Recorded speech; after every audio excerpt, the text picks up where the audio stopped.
and maintenance of effort. They'll be joining us next time.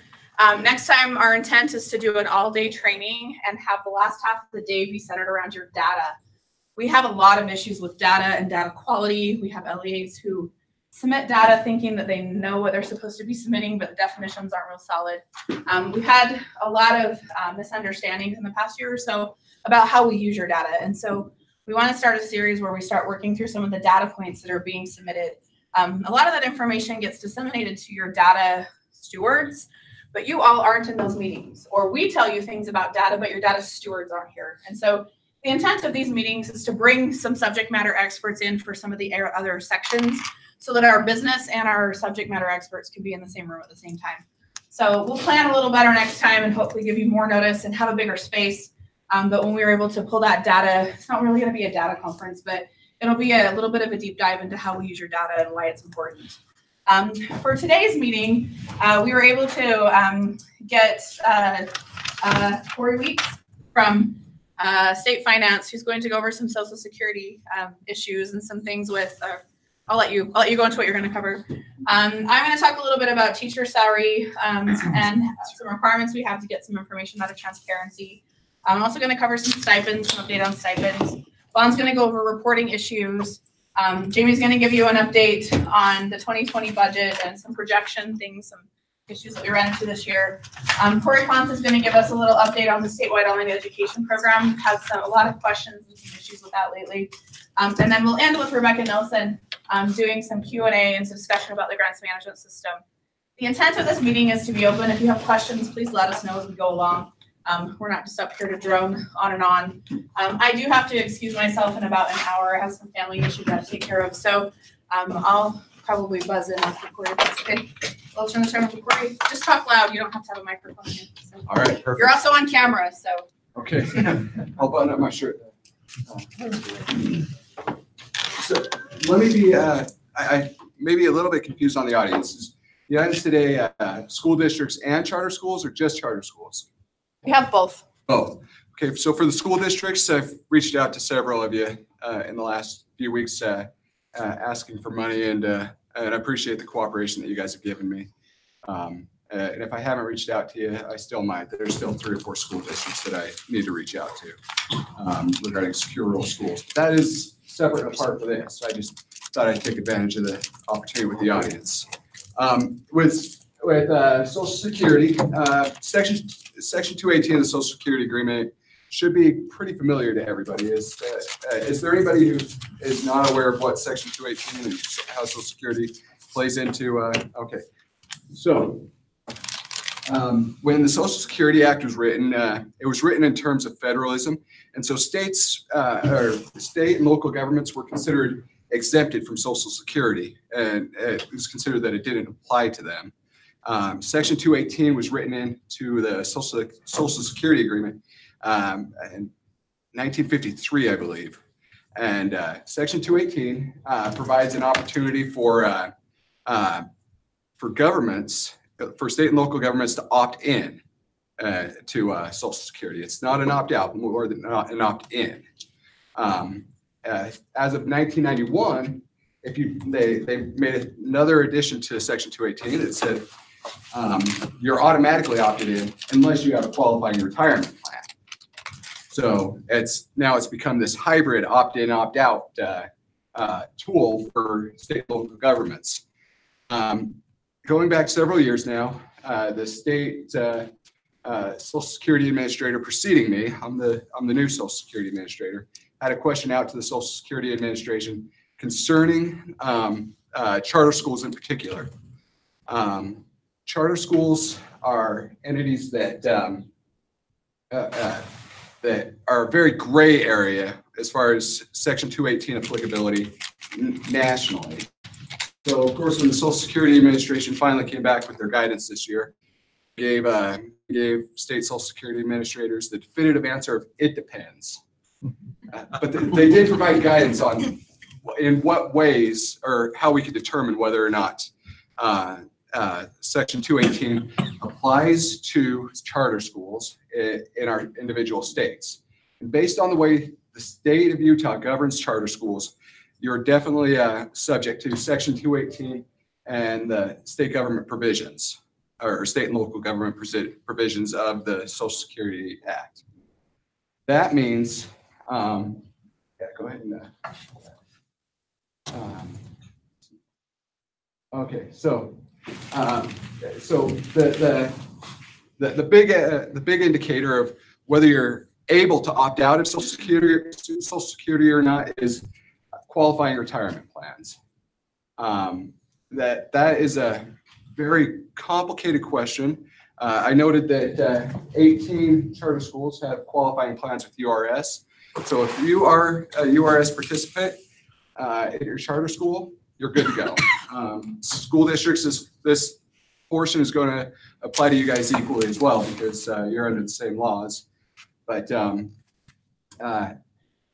if you're not a URS participant, we basically have to consider your eligibility on a case-by-case basis as to whether you have a qualifying plan.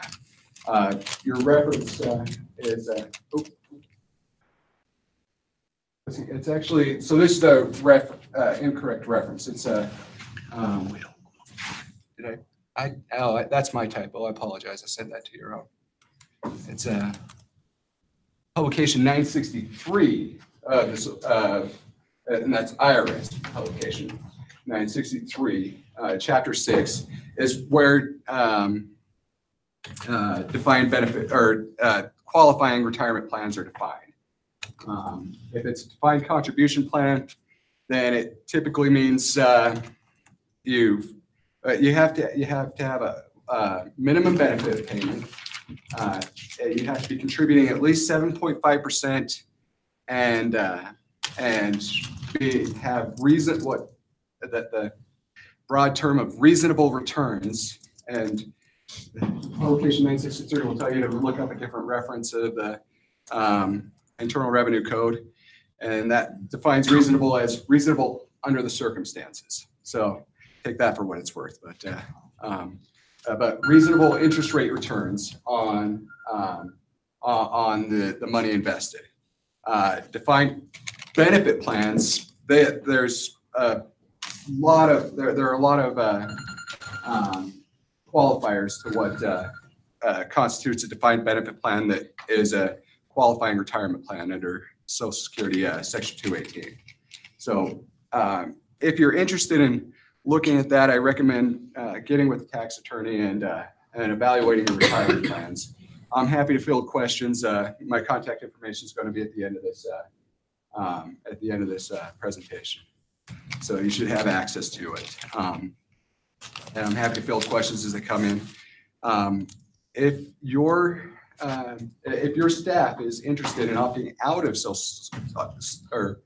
well, let me take this back.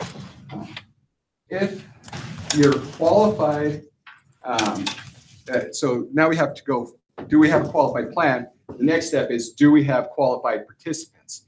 The qualified participants are those who are utilizing or who are eligible, not just utilizing, but who are eligible for your qualified retirement plan. Anybody who is not eligible for the qualified retirement plan is going to be what's considered absolute coverage under Section 218, meaning you have to provide Social Security coverage for them and pay into Social Security on their behalf. If the plan does qualify, the qualifying employees are automatically opted out of Social Security. You should not be paying into Social Security for those people unless you are signed on to the state's Social Security Section 218 agreement. That opt-in process requires a referendum vote. What I would do is I would come out to to your school and basically provide an educational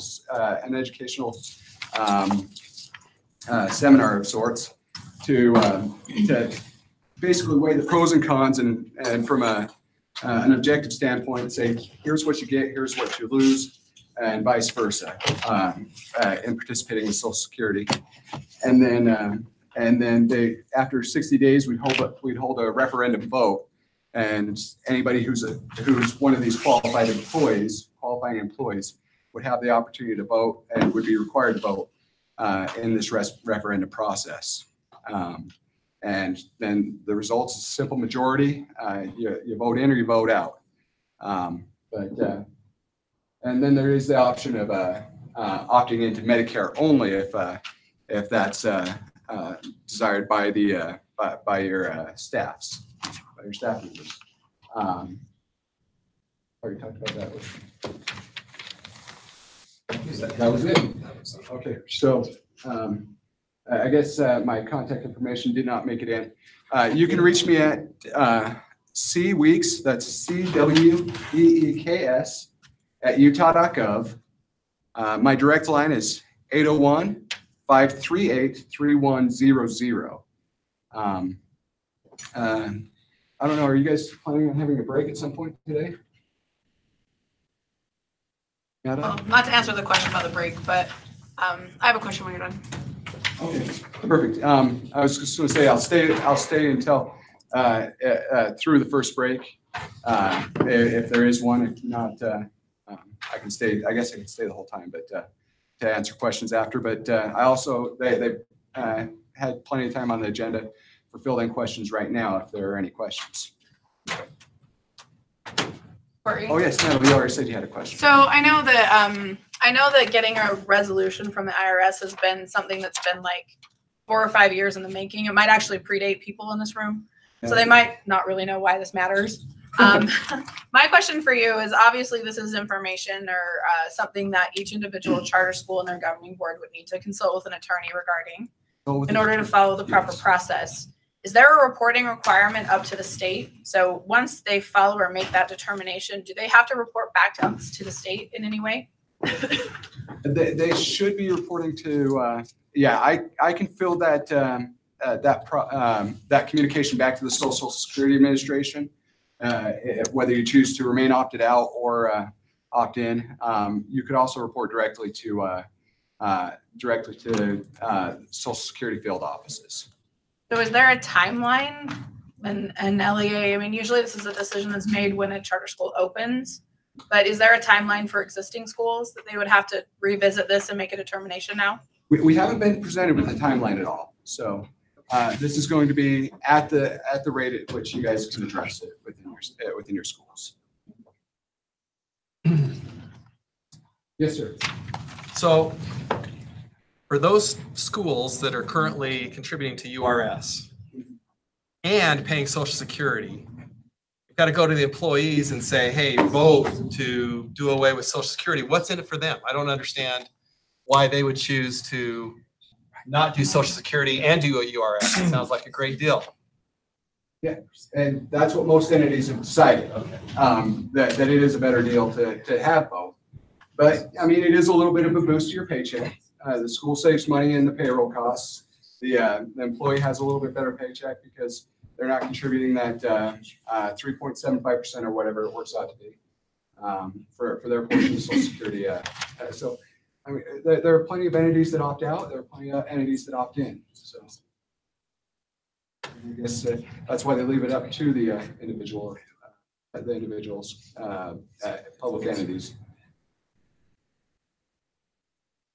But I can't make a good argument for opting out personally, from my perspective.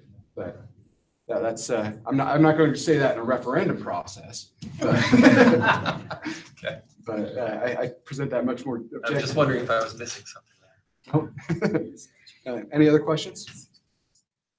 All right. Well, I guess it's your turn. Put more chairs. Okay, I don't have a PowerPoint. Sorry. I'll get around to it. I just wanted to give you all a quick update on some requirements that we've had, Supportive Education has received over the last year that we'll have to have your assistance with. We have been working with a work group. We've had, I think, 1 or 2 meetings where we've talked a little bit about this requirement. So we've got a requirement from the Education Interim Committee to start gathering teacher salary data from each of you as an LEA. Obviously, we already have your summary data in both the AFRs and APRs that you submit, as well as information coming from transparency. And so what we're trying to do is leverage the information that you already submit to transparency and not create a new report that you'd have to then compile and put together for us. We have been requested to do our initial compilation, which is, for those who participated in that work group, this is a little bit of an update. We've been required to put together the initial compilation in time for the session. And so our initial plan is to work with state finance and pull information out of transparency. All of you, so you're all aware that you already submit a year-end teacher salary data report, right? Yes, if you don't know that, go back to your office and find out who does it and figure out what they're putting into it. Some of the data consistency issues that we identified in our work group is that right now our districts and our charter schools are submitting or using two different submission forms or files. They have the same core content, but they're not always determined the same way. And so we're working towards trying to come up with one standardized file that has really good data definitions. I think in the files you have the ability to put in like the type of employee that you're reporting on, whether they're a licensed teacher, right? Or classified personnel. Am I messing this up? Is everyone awake? Everyone awake? Right now, that is all self-determined. So the way that one LEA might report that information, it might look or use different words in someone else's payroll system. And so what we're trying to do long-term is to come up with some standard definitions that will fit everybody that you can all pick from. We actually want to long-term assign those definitions based on where their account coding is. So as you all know, you're required to use a standardized chart of accounts, right, which has functions and object codes. Those function and object codes should be very easy. It should be very easy to translate those to a category of employee, right? We're trying to make this as easy as possible so you don't have to do any new work. So our short-term plan for this year is to gain access to the transparency website, get the data that you've already submitted so you don't have to do anything else, do an initial compilation, put some footnotes on it that indicate that the data is not standardized and a few other magic things. And then next year we'll move towards standardizing that annual salary data submission report a little more. We'd like to get some information in that report that would ultimately enable us to potentially hook that to Cactus. The legislature is very interested in teacher certifications, subject matters, number of courses taught. Obviously, we can't link salary data to some of that information in Cactus. We do know that there is a field in Cactus for salary data, but it's not always updated. It's not really defined well. Some people put benefits, some people don't. Some people put the initial first year salary of a teacher and never touch it again. We have a lot of kind of data inconsistencies in Cactus. And so we're going the way of trying to standardize the transparency report, figure out a way where if we change or modify some of those fields, we'd only have to do it one time. And then that report would either be submitted to us and then we'd send it to transparency, or we'd send it through transparency and then we'd glean it. We haven't really worked out all the details. Some of those long-term shifts and changes will require you to change the way that you compile that information. We hope that we'll just be adding fields, not making major adjustments. They should be relatively minor. But some of the things that we want to look for, we probably like FTE. For some of you who have smaller LEAs and you have 20 employees, typing in the FTE isn't that difficult, but some of our LEAs have thousands of employees and their payroll systems don't currently have some of the data fields that we need. So we know this is going to be a 1 to 2 year process of kind of transitioning this in and out. Our initial plan right now is to put a data collector into UPEFs where you're already submitting your fiscal information. But we could use the same file format or something that you're sending to transparency to send it to us. That also enables us to use that data for school level reporting, which Bob will talk about later. And so this mandate from the Ed Interim Committee also fulfills a requirement that the board has for school level reporting. So we're trying to kind of harness what we already do and not require you to do something extra, but just keep watch as we come up with more defined plans and a timeline. We're trying to schedule a meeting with state finance to get some of that rolling this current year. But go back to your offices and take a look at how you compile that report and what's on it, just to become familiar with it. You shouldn't have to do anything in the near term, and we'll send out plans in the long term. But I wanted to make you aware that that's coming down the road so that you're not surprised at a later date when we ask for changes or adjustments. We do recognize and realize that some of you have had to pay programmers to come in and put some of those transparency reports together. And if we add fields or things, it requires you to hire those people to come back and change code. So we want to be really thoughtful about it, make sure we're finished. We have the specifications clearly outlined, give everyone a chance to react and comment and talk about what impacts they have on you before we initiate those changes. So that's all I have on that topic. Are there any questions or concerns? Okay. The one other thing that I wanted to cover before I turn the time over to Vaughn. So many of you really enjoyed our change with paying stipends to your teachers last year, I'm sure. Part of the IRS audit that the Board of Education received is that the way that we were compensating your employees for being part of trainings or coming up to meetings was not necessarily in line with IRS regulations. And so we have drafted and modified our policies and practices. We have a new draft stipends policy that we are just ready to execute, but we don't have the tools in place right now to make that happen. And so we're gonna also approach this in kind of a two-step process, if you will. So last year when we paid stipends to contract employees, we paid them to you, right? Those showed up on your allotment memos, and they showed up in the same program codes as places where you had grants, and it was very confusing, right? You didn't always know what we were paying you for. We have changed that and modified our chart of accounts this year. So this year when we're paying stipends, and the first time you should see those should be T-minus tomorrow or today, we've come up with some new program codes. They start with S for stipends. So say we were paying you out of special education. The special education flow through code is FTFL. I don't know if you like our acronyms or not, but it's working out pretty well for us. So if we paid you out of fiscal year 18 FTFL, that was lumped together. Your grant payments and your stipend payments were lumped together, and that was really confusing for you and your auditors. This year, if we pay you out of FTFL, you'll see an S, 19 FTFL, and then an amount. You will get well, I'll talk about the new allotment memo in a second. And then you'll also, all your grant payments will still show up in your 19 FTFL or 18 FTFL. We're trying to pull those out so that they don't get commingled with your grant payments. It should enable you to be able to track them a little better. In the near term, because we don't have the resources we're trying to build in Midas ready, in the near term, we've put together a secondary allotment memo. So Jamie can fix anything that I mess up in the next 2 minutes. The way that I understand the way it's working is that your allotment memo will look like it always has. It'll just have a bunch of new codes that start with S. She'll also be sending out a second allotment memo that consolidates all those S's in one place so you don't have to go hunting for them. For those of you who get your payments or your monthly payments through electronic transfer, you're getting emails that say like who the people were, or we were pulling together the line descriptions from Finet that say like who they were and what we're paying them for. That will still continue until we get Midas up and running, right? I think so. This is the first month we've done it, so we like to experiment, like I said. Long term, as we get Midas up and running, how many of you are familiar with Midas? Do you know what Midas is? There you go. So Midas is the system that our teaching and learning section has shifted to manage professional development opportunities. So when your teachers are coming up here for training, they're supposed to be logging into Midas. Every training opportunity ends up in Midas. It helps them track their professional development hours for licensure.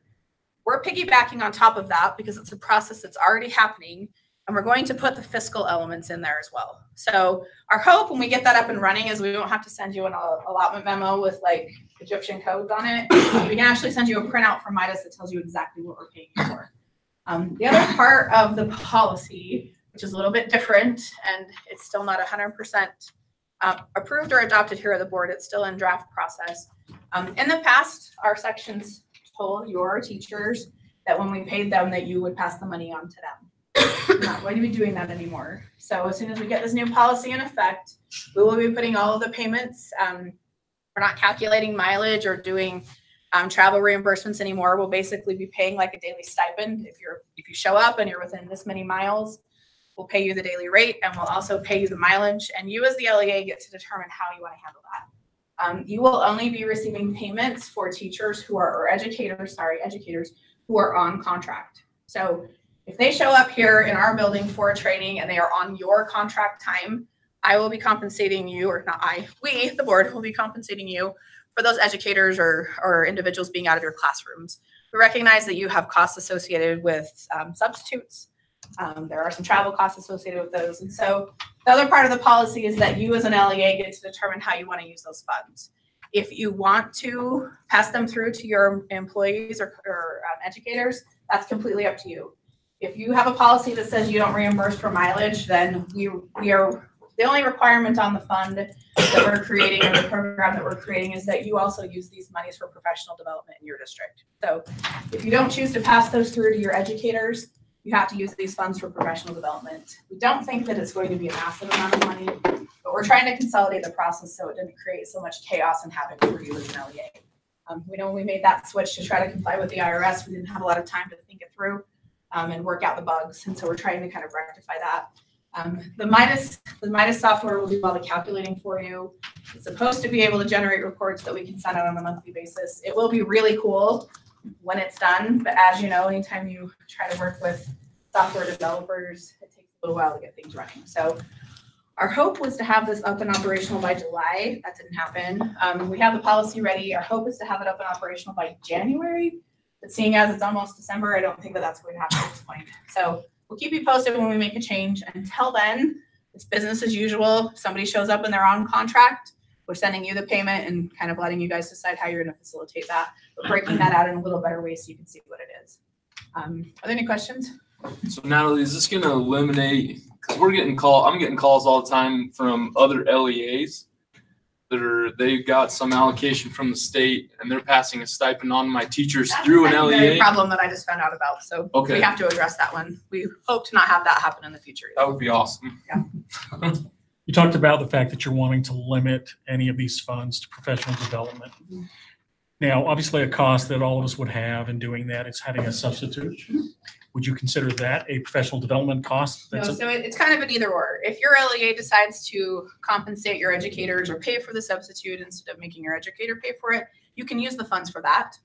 If you have any excess or leftover, because keep in mind, we're moving towards more of a calculation based rather than an actual mileage based. If you went upstairs and watched my accountants around 5 days before we start trying to get payments out to you, we've got stacks of Google Maps and travel documents that we're having to check to ensure that we're paying the right mileage. It is not an efficient use of anybody's time. I know that a lot of you have to send us invoices for substitute reimbursements.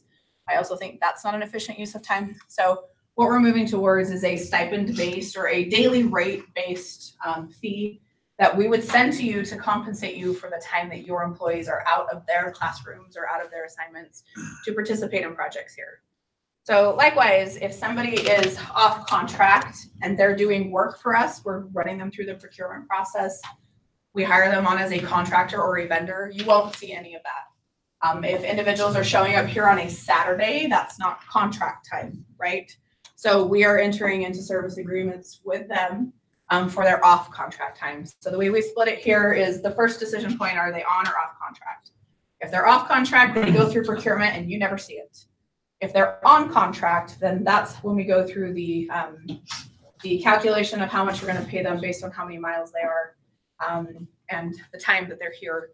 And then we'll send those payments to you. So we're hoping that simplifies things. I realize that still we're creating a new program code that those are getting dumped into. So all of those programs that start with an S are in the same district program revenue code, right? Right? I think they are. So they will all consolidate into one place for you. So you don't have to try to decipher the difference between your grant payments and those. As soon as I get that draft policy approved internally, we will send it out for comment. The work group that we have together, it's a kind of an accounting work group that's got members of the members from our charter schools and representatives from our school districts. We're trying to meet every 2 months to talk through technical issues before we make policy decisions, and we will roll those informations out. Kind of the plan is to have the work group 1 month and then have these meetings the next to kind of talk through issues so that we can get everybody on the same page a little quicker than we have the ability to do right now. So that's all I have. Are there any questions? Comments? Always comments from this corner. Nothing? No? No? Okay. All right. I will turn the time over to Bob and take my drink with me this time.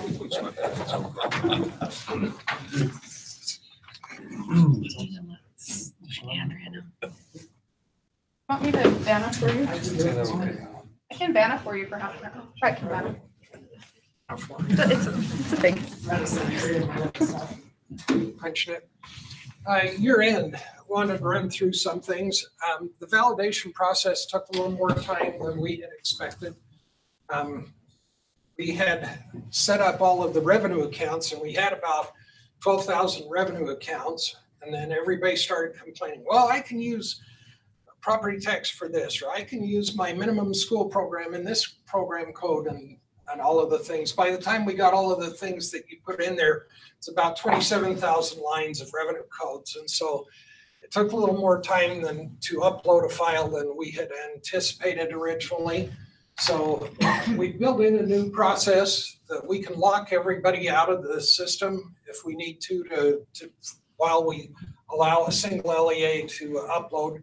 Some of our bigger LEAs had some real problems there. We had a glitch in our thing where one of the programmers had put in a thing that said if it's taking more than 3 hours, just kill it right there at that point in time. So a couple of our larger LEAs never could get a file. We couldn't figure out why. And then all of a sudden they said, oh yeah, remember that 3 hour thing? They're timing out every time at 3 hours. Why is that? And somebody remembered. We got that fixed and then got them through the next day. So that was a problem on our end, but the validation process will stay in place. So all of your upload files, your file does upload in about 20 seconds. That's all it takes for even the largest LEAs to upload their file. It takes about 20 seconds to get all of the data up there, but then it takes sometimes hours for it to run through the validation process. We have to do that for our NCES stuff. And so the validations are going to stay in place and they will be there all the time. So when you're uploading files in the future, you need to plan some extra time into it. Let's go to the next one. LEAs had some problems too. They did less work this time to make sure that their files were accurate. They had a lot of problems where balance sheets didn't balance. Does everybody understand what a balance sheet balancing means?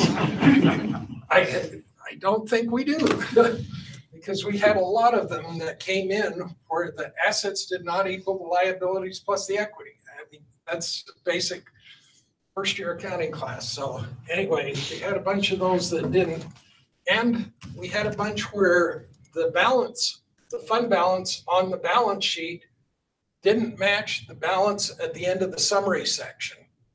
That means that you had something in your revenues and expenditures that was not in line with everything else. So you're taking numbers from a balance sheet and just putting those in, but not using your accounting system to get all of your revenues and expenditures, because those have to flow through together or else it can't work, right? So people had problems with that. Some suggestions for the next time: begin early. Don't wait till the last minute to try uploading your files. We had a lot of people on the 30th. We had as many as 20 LEAs trying to hit the system at the same time. And if you think the upload time was long when you were running it on your own, you got to try it with 20 of you in there at the same time. That really is a lot of fun. And then check your balance sheet to make sure that it does balance. And we'll show you more about that. And check your revenues and expenditures, and then make sure that the balance sheet fund balance matches the one at the end of the summary. Let's go to the next page. Are you going to talk about the server plan to come up with a new server for UPEFs? I can. So this is the bottom third of a balance sheet from UPEFs. This is one of our LEAs who agreed to let us use theirs. So one of the things that we did, normally a balance sheet would end right here with the total fund balances, okay? But we've had the system programmed so that it comes down here and gives you a total liabilities and fund balance. It adds your fund balance plus the total of the liabilities so that you get that number right there. It also brings down the total assets. So you'll notice on this one, these two numbers, we've tried to make it as easy as possible. If you go to the bottom of the summary section, or at the bottom of the balance sheet, you should be able to see right there, do these two match? Is my balance sheet balanced or not? So you're just comparing these two numbers that have the red around them, okay? Does everybody understand that? It should be pretty simple to do that, okay? We'd love it if you'd do that, please. This one up here with the green, 130,744,000. Okay, that is the total fund balance. So Go to the next one. At the bottom of the summary section, you'll notice down here is an ending fund balance. If that number is not the same as the one up on the balance sheet, you've got a problem that's going to eat you over the next 2 years. It'll be a problem that will come back time and time again. And you won't be able to get through it without Brett fixing things for you. So make sure that you I'm not doing it anymore. So anyway, make sure that those two fit together. Now, what Natalie mentioned is that we bought a new server that is going to do nothing but UPEFs. And it will have a lot more dedicated resources than what we've had in the past. So it should run better than it has this last year. But proof is in the pudding, and we haven't been there yet to see what it does when everybody's submitting all of the big districts all at once at the same time. So I don't want to promise too much there. You should be functional you should see improvement of service because it couldn't be any worse. Okay. Steve's nodding his head. Okay. Let's go one more. Okay.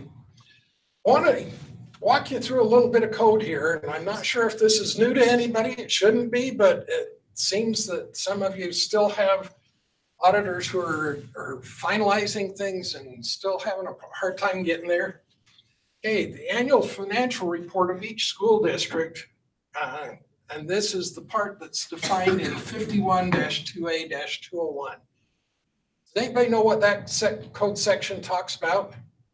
Your audited financial statements, okay? When you hire an auditor, that's what they're talking about is the 51-2A-201. Your audit report says that you're going to have one of those every year, okay? Everybody on board still? Let's go to the next one. Okay, if auditors are employed under this section, auditors shall complete their field work in sufficient time to allow them to verify necessary audit adjustments included in the annual financial report to the state superintendent. What's the annual financial report to the state superintendent? That's your AFR. When you do your UPEFs upload, that's what that is that annual report to them. So when do you have to have that in? Say that louder. October 1st? Yes, October 1st. Somebody does know. October 1st. So if your auditor has to have their field work done in time for you to upload by October 1st, when are they done with their field work? October 5th. Before October 1st. No, October 5th. It has to be before October 1st. When you are sending out an RFP for your auditors or anything, or talking to them, you need to plan with them and make sure they know that they have to be done with their field work before then. When I was in the large school district, I always had an agreement with my auditors. They had to be out of there by September 7th. September 7th happens to be Brazilian Independence Day. Getting the auditors out of there felt like it was my Independence Day that day. So, and I needed that much time to get everything together because in those days you had to do everything manually. But you need to have an agreement with your auditors that they're going to complete in time for you to send in. So if you've got all of the audit adjustments in time for you to put them into your October 1 file that you upload, how many times should we have to decertify your file and let you put another upload in? What was that? 0. 0. She's got the right answer. 0. We should never have to do that because you're going to get from your auditors all of those figures beforehand, okay? How many decertifies have we done this year? I think we're somewhere around 500 so far. Job security. Don't give me How many adjustments did you have though? I'm stretching A out. few of those 500, believe me. Please don't make me so secure. Let's go one more. The district shall forward the annual financial report to the state superintendent not later than October 1st. So everybody has to have them in by then, okay? And underneath there, it says the report shall include all of the information for them to be able to make that report. So when you send all of your stuff in by October 1st, we should be able to have that report for the state very quickly, right? Almost. Let's go one more. Hey, the State Board of Education has to publish electronically a copy of that report for the state superintendent by December 15th. When do your audited financial statements come in? 30th. Yeah, November 30th. So we get a whole 15 calendar days. That doesn't count weekends in there to reconcile both your financial statements and your AFR.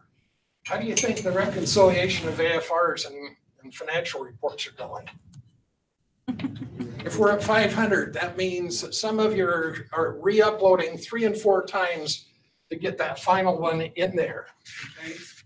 And the completed report shall be to the state superintendent by the 30th of November of each year. Okay? You have to have it presented to your board and get it to us by November 30th. Okay? Let's go to the next one. We've had some that have questioned. So under the charter school code, it says a charter school shall make all the same annual reports required of other public schools under this public education code, including the annual financial audit report.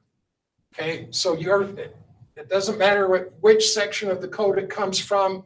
These deadlines are the same for charter schools and for school districts. Okay, but twice. Hey, property tax and charter schools. We've had some ups and downs on this, especially this last week. There were changes that came in today. So just want to point out to you, once they put the property tax in place for the charter schools, you no longer split it into local and state, okay? That was only when you were getting property tax that was coming direct. The school district was sending it back in, you're getting it from them directly. This now is coming directly from the county treasurer to the state, and the school district doesn't know how much you got. They don't know how much is coming out of there. All they know is that their property tax rate gets adjusted up and down by the state tax commission based on the number of students based on district of residence, okay? So your district of residence for your students at the charter school are crucially important to how much property tax is going to get taken and who it's going to get taken from. So you need to have that correct in there. But you no longer want to split that for charter schools. That's all state money, okay? Next one. There have been a lot of questions about presentation on the financial statements. It's all going to show up on your financial statements as state money, okay? And the next one is, it should be a combination of any receivable that you've had from the prior year and any deferral of the outflows that you have for your property taxes. Your CPAs know a lot about this. It's not going to matter much to you guys, but your CPAs are going to have to present it in the proper way. You need to work with them to show the proper amount. They should have you a property tax number early on before October 1st so that you can get that correct. Natalie. So can we just clarify a little bit, because I see a lot of people doing this. So there's 2 issues on this slide. One is how our charter schools who are receiving local replacement are recording local replacement, right? That's all state money. No more local split, it's all state, right? Good to go. The other issue at hand is how our school districts are recording the charter school property tax that they levy but do not receive. So when the legal compliance guide got published last year, we are fairly certain that we forgot to update it. Sorry. When we wrote the legal compliance guide initially, the State Board of Education was netting out the school district's property tax contribution against your minimum school program funds. And so the guide was written with the thought in mind that recording a revenue and an expenditure was fine in Fund 26. This has nothing to do with charter schools, so you guys don't have to worry about this. It's all about the contributions that were being made on the district side. We forgot to update that legal compliance guide when it got issued this year to reflect the change from taking that money out of your K-12 MSP funds and flipping it to a tax. So we've had some of the auditors call up and say that they don't feel that the presentation that's listed in the legal compliance guide for fiscal year 18 is accurate. And we concur with them. We forgot to update the legal compliance guide to reflect that everything that you're recording in Fund 26 for your local levy, your charter school local levy, should be recorded in the same manner as you do all other property taxes, with a receivable and a deferred outflow. Is that what it's called now? And then offsetting the revenue and expenditures that came in for the amount that was recognized. So we recognize we forgot to update the legal compliance guide. Sorry, we'll get that taken care of, and we'll notify the state auditor's office sometime this week, so they're aware of the switch. If you're a charter school, you don't have to worry about any of that because you just present your local replacement as state money. But if you're a school district, we want to let you know that there's a discrepancy between the way that you reported it in the past and what the legal compliance guide says for you to do. So follow your auditors. We believe that all of the auditors that have contacted us have opined correctly as to how it should be reported in Fund 26.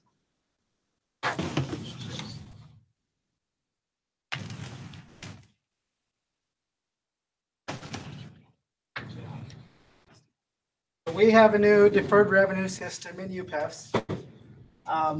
There's not a requirement that you have to submit it in UPEFs, but we will be asking for deferred revenue yet. Yes. Yet. That's the key word, is yet. It's not required yet. It is available for you to use. You can submit it to us, your deferred revenue, however you want. Yes, that you can use it in UPEFs. They're available under tools, and it's called deferred revenue. We ask that you use the program, and it is broken out by state and federal. If you have deferred revenue, you have questions about it, you can contact either Vaughn or I. We can walk you through it. So Brett, how many people have got the audit follow-up letter from us that asks you to provide disclosure of what your deferred revenue balances are? Nobody's got that letter. It's largely our school districts who have deferred revenue, but we have had some charter schools in the past that have had some as well. And this is intended to report that so we don't have to ask you, right? Yeah, we have gone out after the fact and sent out emails asking what your deferred revenue is, specifically what programs they relate to. Sometimes if it is federal, we do send it out specifically for federal. If it is just state, we have just sent out an email requesting you specify what programs they relate to. Like we said, it is not a requirement, but we highly suggest that you go in there if you have deferred revenue to go fill that out. I want to point out that we will be following up on those, and it separates the federal and state by the program number. By the program number, and it's based on what you have on your balance sheet, your deferred balance sheet numbers. I believe it's the 95, 63, and 64. Whatever you put in those as on your balance sheet, that's what it will tie to on that spreadsheet in there.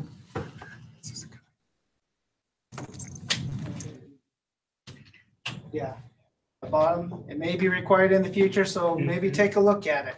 It's Next year. by next year, it will be required. Hold on, grab some. You might as well look at it now. You might as well look at it now. Indirect cost hasn't changed from last year to this year.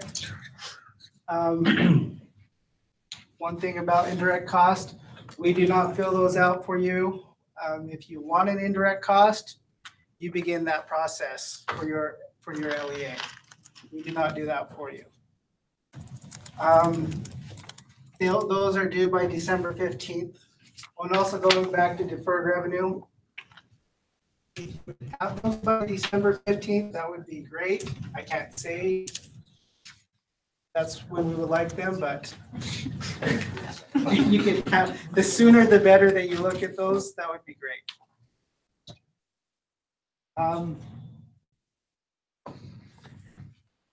The negotiated rate that we give you, and you sign that saying that that's what you want as your rate, and we can't adjust those. That's what's getting put into Utah grants. Can't charge anything less than that, and you can't charge anything more than that. Want something lower than what we have given you at that point, come talk to us for the fiscal year and we can work something out. But once that's set, we cannot adjust it. You might want to talk about the different pieces in there. Yeah, I was gonna go over that. Is there anything in particular that you guys have questions on about the indirect cost? How do we request it? How do we apply? Question. In UPAS, there is an indirect cost tool. Under tools, I didn't UPAS, there's a tools and indirect cost tool. And you can fill in that information. It's all based on the current year data. And now right in there, the first one that pulls up is the Excluded Cost tab. That's all based on the current year data that you just submitted. One thing that a lot of people that they forget to add is their legal fees. They use anything other than 349. They have to include that in the unallowable cost. That's part of the excluded. Want to go to? I'll look it up so you can. Easier to walk through. I didn't get requests I didn't ask anybody if I could use theirs. So. If it's accurate, if it's not. Make it. Tanya, what we should do is tell them, just quit.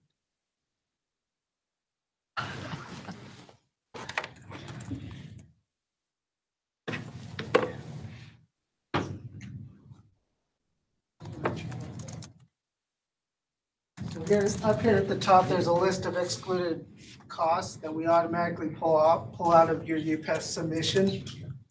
Like I said, just a little bit. Usually the 349 legal fees, a lot of people will use like 340 or 350, something else besides 349. So if you're using something else besides 349, you'll have to come into your unallowable costs and add those back in. I highly recommend if you copy and paste this section and review it, make sure that everything that is there should be there. If it's not there, you can add those into the unallowable cost section. Clarify, so you're saying 349 is the account we should use for legal fees to be. If you're using something else, you'll go into the next section and add it in unallowable section. Questions on excluded cost? This is just a review section to make sure that excluded costs are there.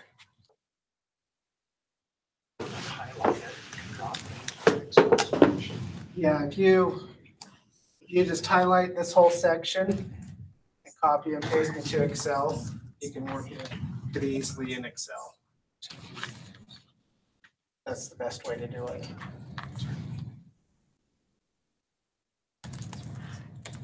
Next tab is your unallowable costs.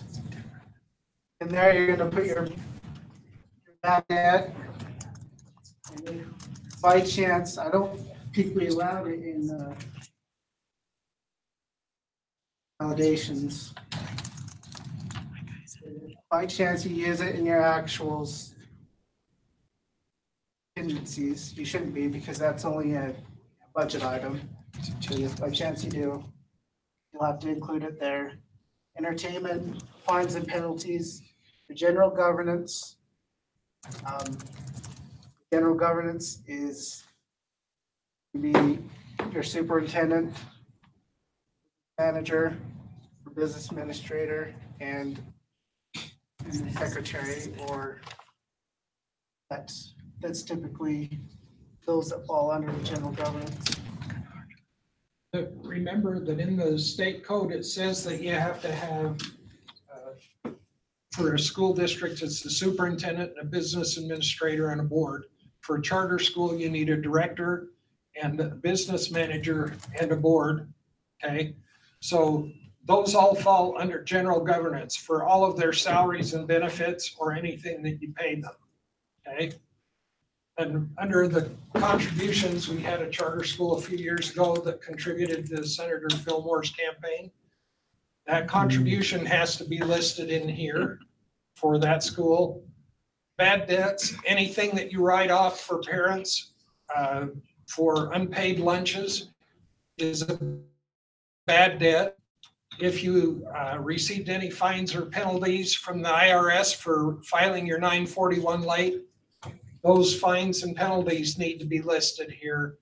The main one on this one is general governance. So we need your organization chart. Yeah.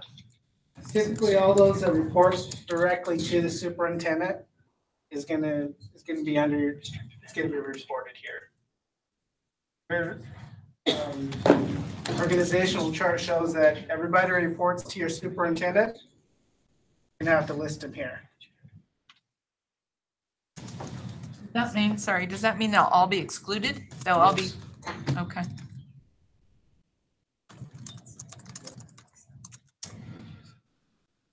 Go into the square footage. So your square footage, you're going to list, if you choose to use square footage, it's highly unlikely that you're going to use square footage. But by chance, if you want to take the time, calculate all the square footage of all the buildings of your schools, all your buildings for the district or for your LEAs, and break it out by functions. Go ahead, by all means, take your time, do that. This is where you do it. Record your buildings, report your square footage, break it out by fund, break it out by your function. And it's highly unlikely that it will impact indirect costs. I think it was one LEA that did it. How much percentage was it on? They had a 60,000 square foot warehouse. And with their 60,000 square foot warehouse, it impacted their indirect cost rate by 0.03 of 1%. Go ahead and waste your time.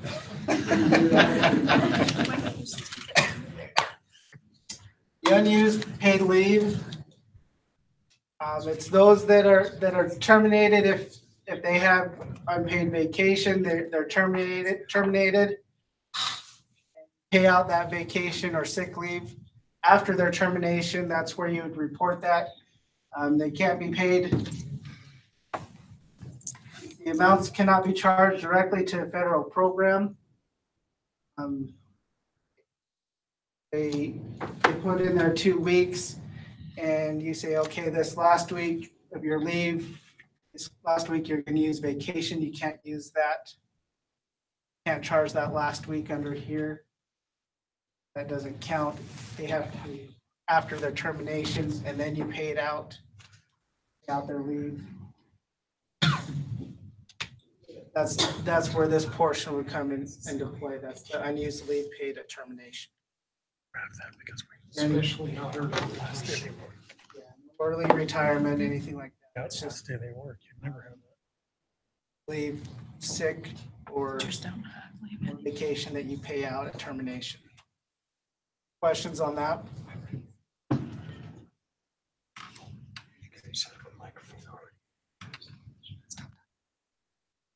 Okay, contracts and subawards.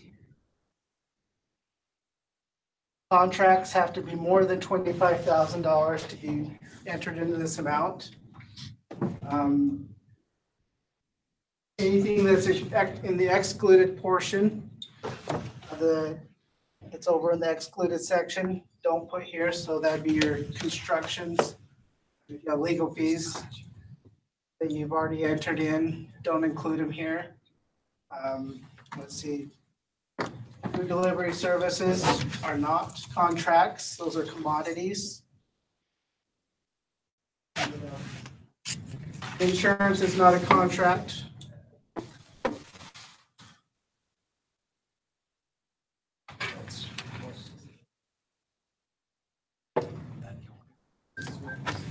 Outside custodials, other services, as long as they're over $25,000. If they're not over $25,000, don't put them here. On food delivery, our school does cater.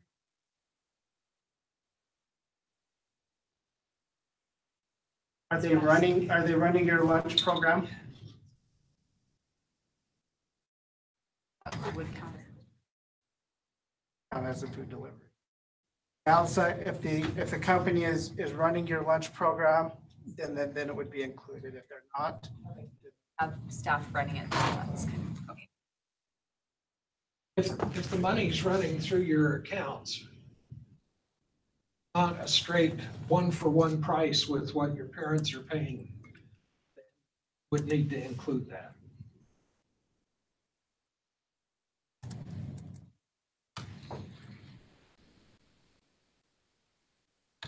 other questions?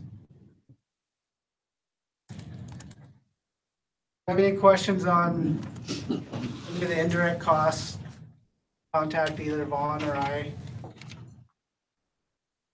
So, at least it's my understanding, you tell me if it's correct or not. If you do submit for a rate and you give us a rate, then as of now, you have to take it. Otherwise, if you don't submit, then you don't have to take it. But it's not that if you submit it, I mean, then you have to take it. Regardless. And do you have to take it for both restricted and unrestricted, or just one, or can you choose one or the other? Too bad Natalie left. She's been beating me up on this for the last 2-3 days. So whatever rates are published for your school will be loaded into the Utah grant system, and they will automatically calculate on all of them. So if you don't want to charge the full non-restricted rate to your school lunch or something like that, contact us and say, we don't want to charge the whole thing. Please help us work out something smaller. We'll get you an agreement with a smaller rate for that before we publish it. But once it's published, you're locked and loaded. You're going with that no matter what. So if you know you want to be less, make sure you talk to us before, maybe when you get all of your stuff sent in and you're sending your organization chart, tell us we want to do something lesser for the unrestricted or something. What about, let's say you only want to use the rate on unrestricted and not restricted. Can you do that? Yes, just contact us and tell us, don't calculate not a restricted rate for our LEA. And then your rate will come out at 0. And that'll be on your agreement. You sign it, send it back to us, and that's what we'll do. But on the unrestricted, there's more than just the lunch program that's under that, isn't it? There's I think 4 programs, and if you want to go to the, if you need to find out what those are, if you'll go to the state's website, schools.utah.gov, and you scroll down to the financial operations, come into there, and then look at reporting. Under reporting, there's a tab for indirect cost. Can everybody see that? Click on the indirect cost. The first thing right here at the top of it is the 2018 reference guide. In that reference guide, it tells you whether they're restricted or unrestricted. So there are several in there: adult ed, CTE, school lunch are the main ones under the unrestricted. There is one Indian education grant that's under there also. But you can go through here and you see in the column where it says indirect cost eligibility. An A means you don't charge a rate to it. The U means you charge the unrestricted. The R means you charge restricted. Okay? Everybody okay with that? In addition to there, in Utah grants under every program, there's an indirect cost rate that says either restricted, unrestricted, or NA that will tell you which rate does apply to that specific program. Anybody understand that part? Like Vaughn said, after we calculate, after you provide all that information, you'll certify it, submit it to us, and then we'll review it and let you know if we find any issues with it. And then we'll also send that out to you. You'll sign it back, you'll sign it, turn it back to us saying that's the rate that you want. If you don't want that rate, let us know. Work on either a lower rate with you if you want something lower, or sign it saying, yes, that's the rate I want. That on file. And that's what rate will be published. Right now, you'll notice that there's a Certify and Submit tab here. Most of the business managers cannot see that tab because right now, if you have access to that tab, you can certify it.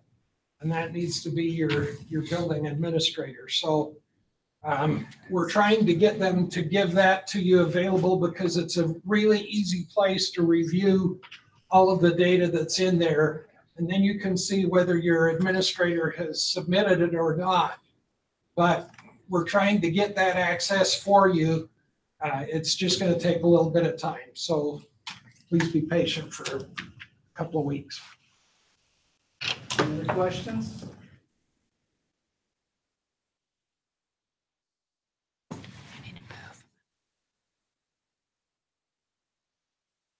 Okay, my favorite. Program accounting. Okay, everybody get ready. This is a state board rule. It's been in effect for a little over a year and a half now. It says that you have to code everything to the program at the time that the expense occurs. You're supposed to put them in there. We do know that you're going to have to do some journal entries at some point in time for a few small corrections. That does not include charging your whole program at the end of the year. If we see that happening, you are not using program accounting and we will have to take action, okay?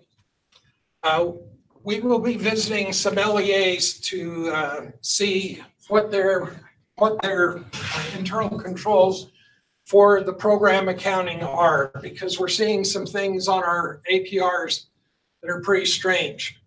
Like the revenue all comes into a program and there are no expenses, but the other program 3 columns over has expenses exactly the same amount as what that program is under expended. We're putting things in different columns and putting them in different programs, and that's not program accounting, okay? So we're going to be visiting some LEAs to check on that. Please make sure that you get your program codes off of the allotment memo, if possible. They are right on the allotment memo, so just use what's there. Save yourself a lot of trouble, okay? And if I don't want to look there, is there another place I can look? Tell them where to look.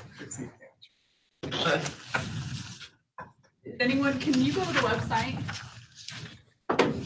Escape.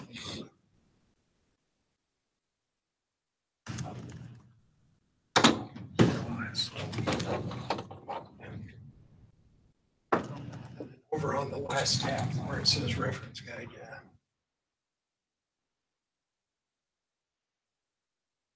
I go to schools.utah.gov, Brett. I scroll down to financial ops. I click on our Q picture. On the right, if I go to reporting,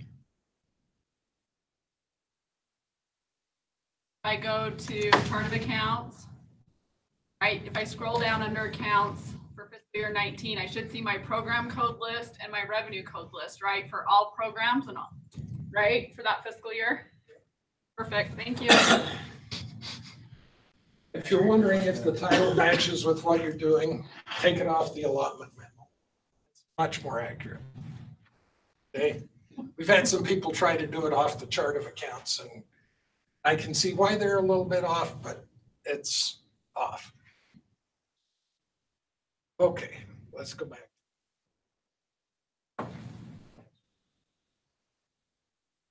Okay. Programs cannot end the year in a deficit status. Why is that? Fill it to our principals.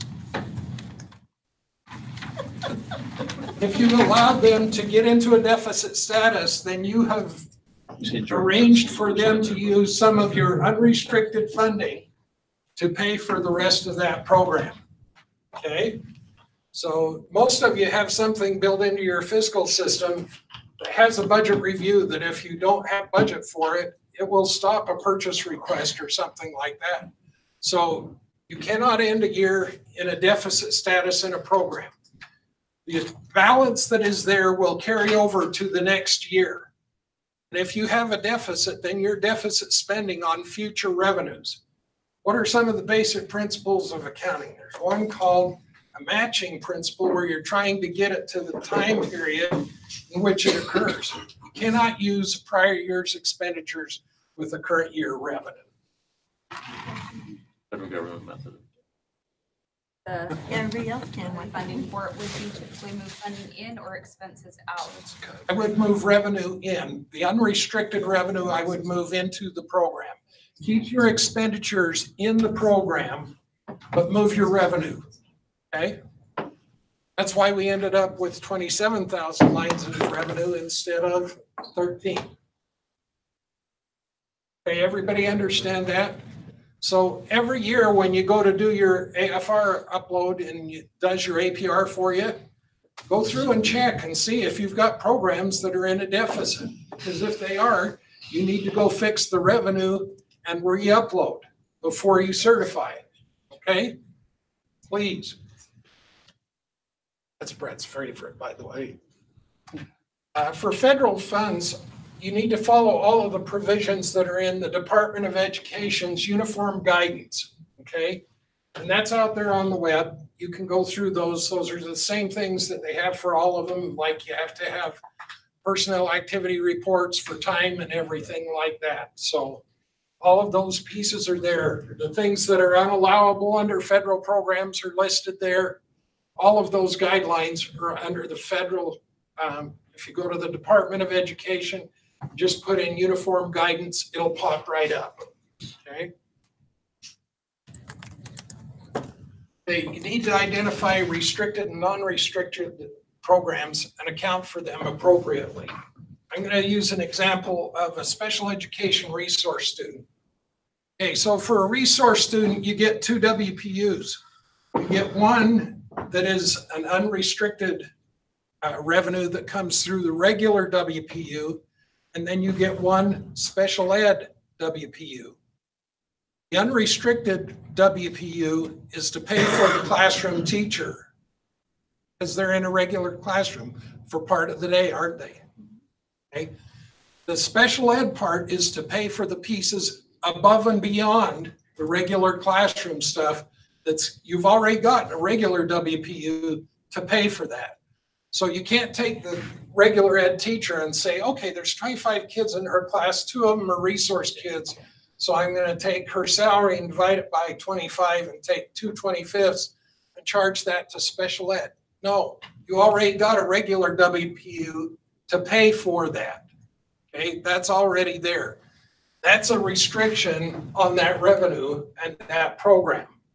So when we come out and we look at the things for those programs, those should be legitimate expenditures that fall within there. Got one LEA today that's in a panic because they tried charging their principal to the special ed program. It says right in the special ed guidelines that you cannot pay for a building administrator. didn't bother to look at the guidelines and what was allowable and what was unallowable. Now they're trying to go back and change last year. It's too late, let me tell you. Unused amounts in restricted programs have to stay in the program. We have a number of schools who think that once you get to the end of the year that everything drops to the general program.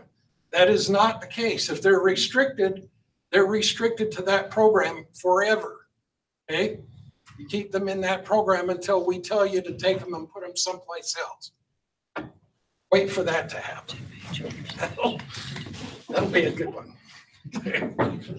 Second Thursday of next week. Let's go to the next one.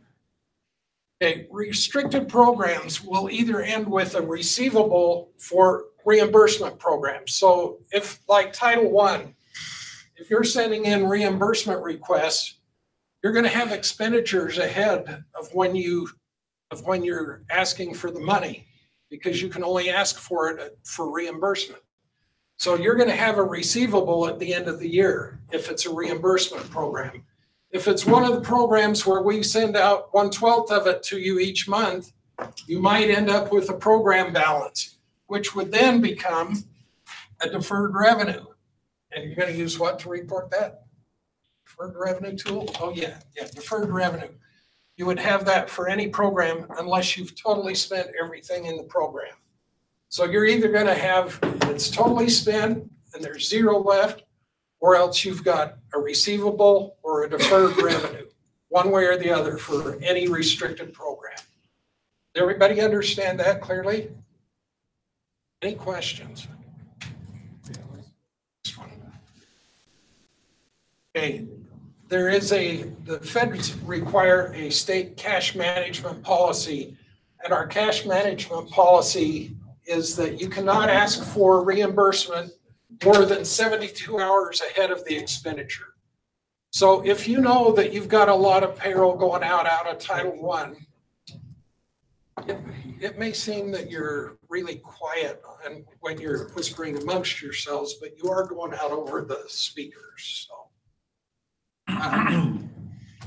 when you know that you've got a big expenditure going out, if you need to, you can submit that up to 72 hours ahead of when you're going to make the expenditure. But you cannot send it in before that. So if I come to the end of the year and I look at the last schedule on the APR, which is all the ESSA programs, I look at Title I, or I look at Title II, or I look at Title III for English language acquisition students, and I see a carryover, what does that tell me? Got a carryover in one of those programs. What does that tell me? Requested too much.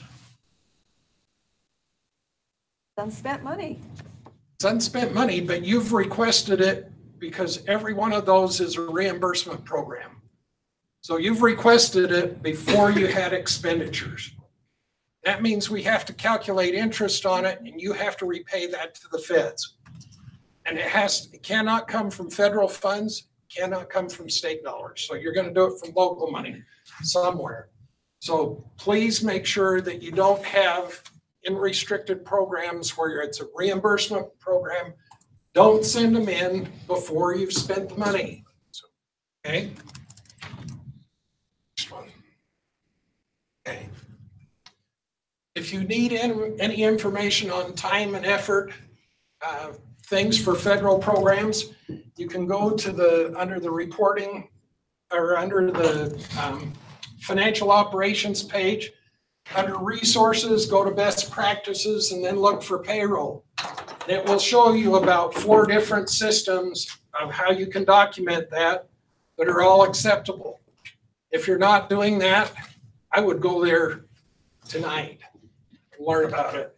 You do need to be doing those, and you need to get those and have them for any federal program. Okay. Oh, next year we're going to add 2 more new pieces to UPEFs. You will find those, and they will be required next year to be used. One for the school districts will be property tax. It's similar to the old Excel spreadsheet that you used to fill out. It shows 3 years worth of property tax, shows the rate and the amount you collected under each levy. Okay, it'll be simple to fill out. Charter schools won't need to fill that out. The other one is long-term debt, and you will find that the long-term debt, a lot of the charter schools do have long-term debt that you need to fill out. Right now, we're having to go through all of your financial statements to get all of those pieces for the state superintendent's annual report. And that's a lot of fun.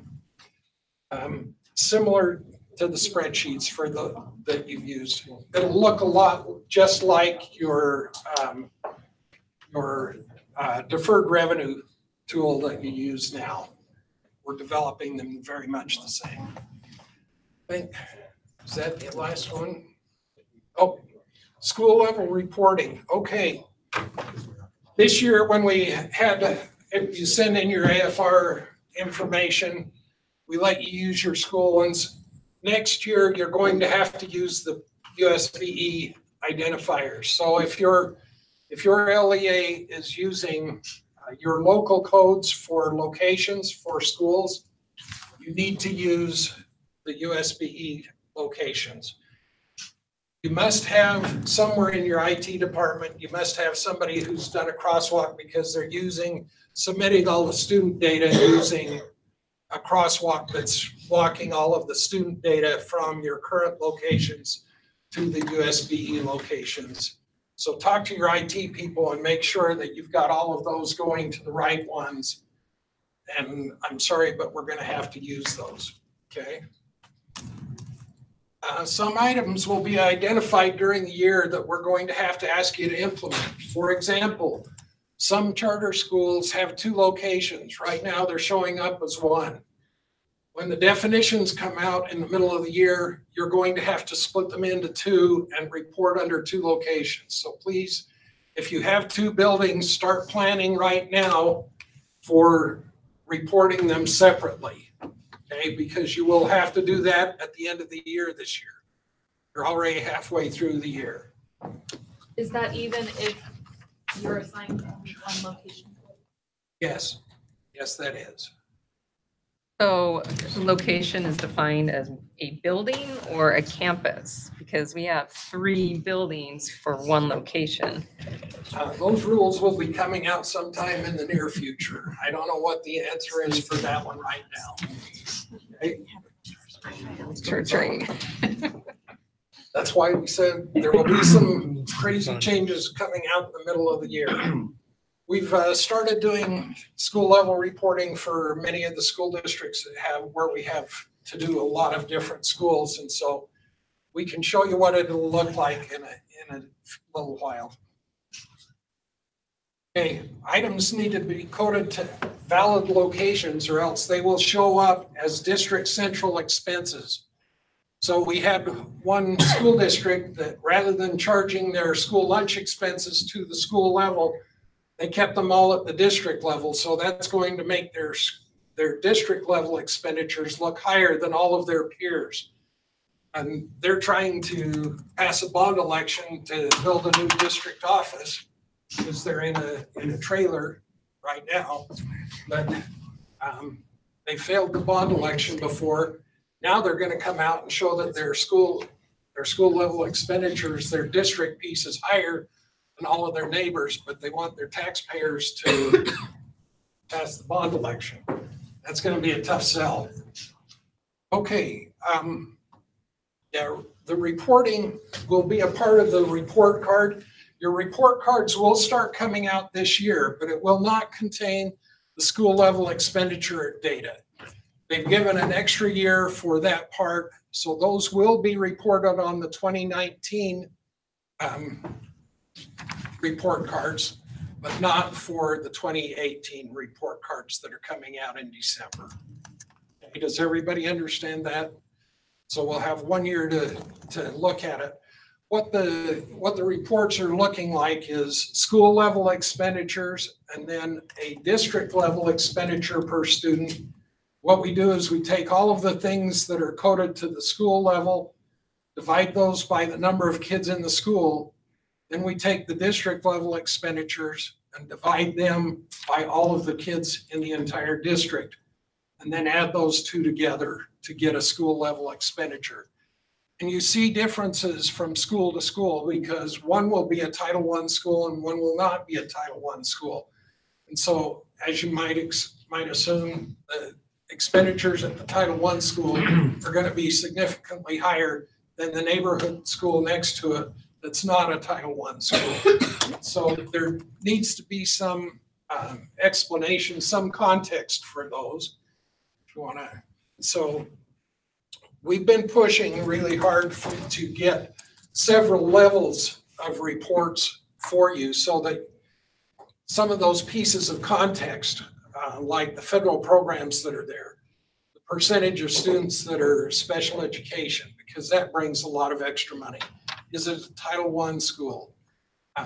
Is it a necessarily existent small schools? Because those things are characteristics that cause those expenditures per student to vary widely, even in a single LEA.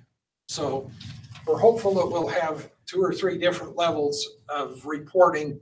The one is what would show up that every parent would want to see on the front page, but the context that needs to be there is probably on a separate report someplace else because the parents really don't care about all of those details. So they want to see this, and then if they want to dig in deeper, then you could go to the other reports. They're ones that end up being more like a function level report for your school. So it's important for you to understand what's coming that way and that we're working through all of the details of that. The people that were putting the report card together just recently read through the ESSA requirements again and said, oh, where's our school level financial reporting? We've been working on it for 2 years, but they forgot to include us in all the discussions so far. So they're a little behind on our part, and they're now finally coming up and saying, okay, what can we do on this? So we'll be back to you more with more information about that the reporting on those. Any questions on school level reporting? Okay. Time out for a break. Get a 5-minute bio break. Okay, great.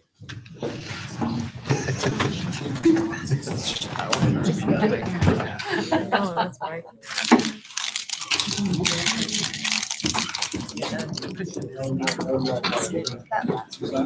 You get so lucky to be here by Well, we figured it had to be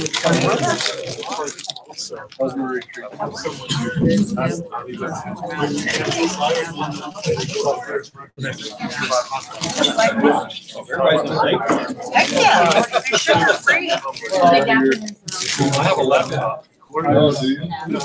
With my own. I'll have to check it out. Pretty awesome. I have about 2 hours notice. I probably have time. I think it's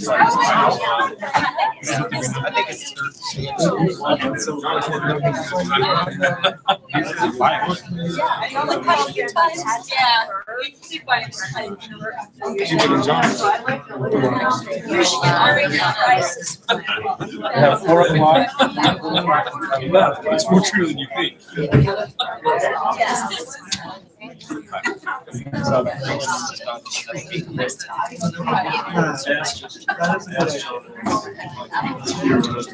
put me back in some I just don't That wasn't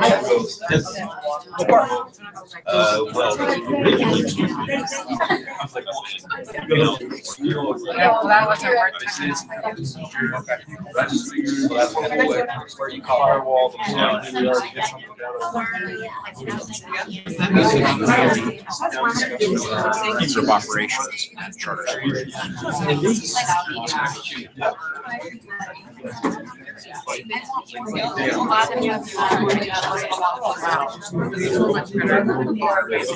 Yes. Yeah, sure. Yeah.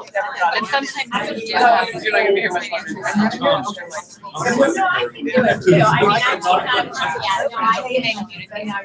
All right. And Mandy, like when we had some questions on the budget, Jeff Gunther had asked some questions.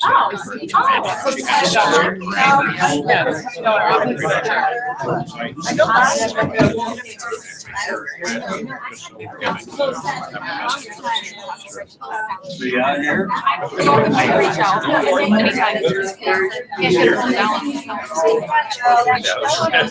I know, also like he's always around, That's the name of the face, part of our support team. yeah, actually, I'll grab you my. Oh, yeah. He's my first one.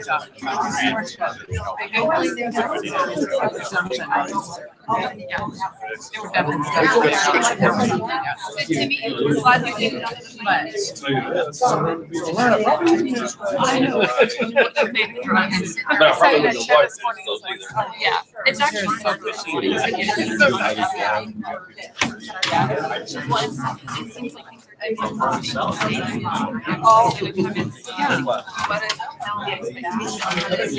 It is kind of slapping down.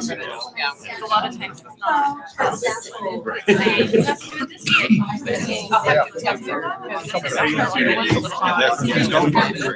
But I'm doing, I told him, doing well.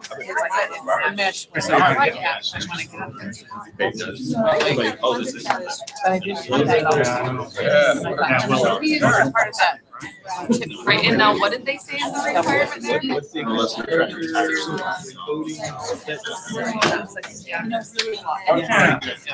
Yeah. I like If you don't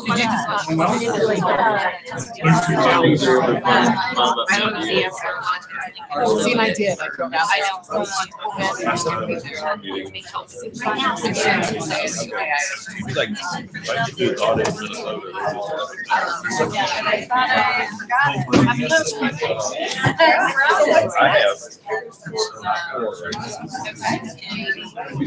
Is it just one of the schools being audited?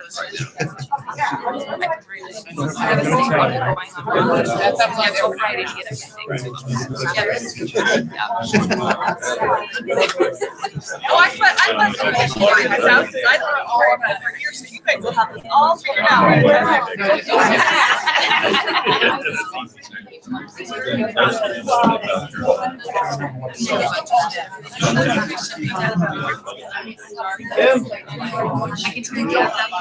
I grew up in the South, so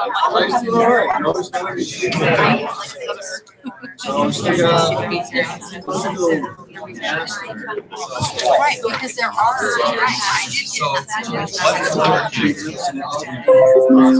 well, especially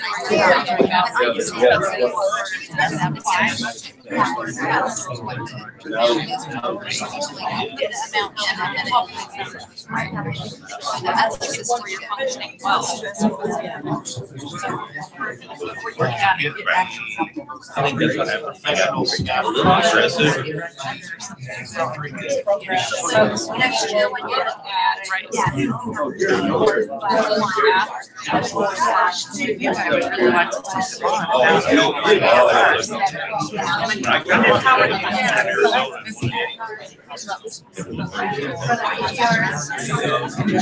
Travis. Or is that like Brad? That was close. So I have, this is my first year soloing, so we had a business event. So the AFR really submitted and certified, and then we're trying to like 48,000.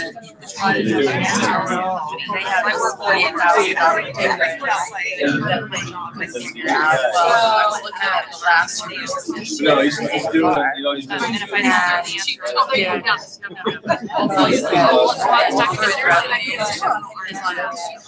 It's not even that much. Last year. It was.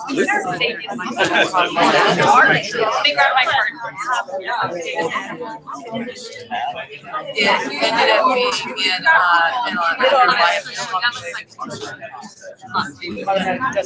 in revenue, and it somehow got coded on the one that we did last year. It was coded to 90.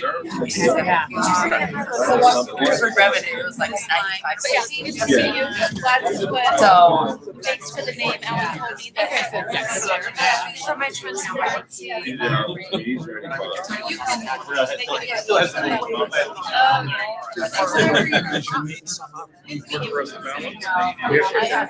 I have to go and check the balance that I was talking about today, make sure that this line is the same as that line.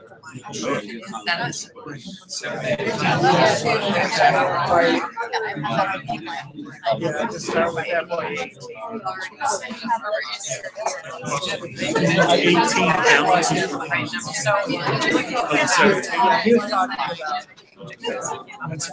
That's fine. Yeah, for the one at the beginning, it should be. I understand that part of it. I just. Rebalance, we're fine.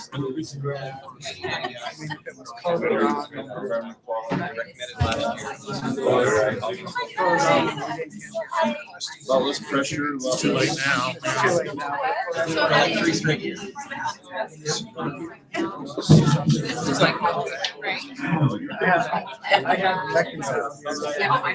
So there's some, yeah, to keep an eye out, because in our accounting system, it's 9563 is deferred revenue, but when it hits the AFR, the last year's one changed to it. Yeah, I can't leave him last. Or something one of those. I'm supposed to when I upload it. Barely. The way that she has that map. That counts from it all. It'll hit.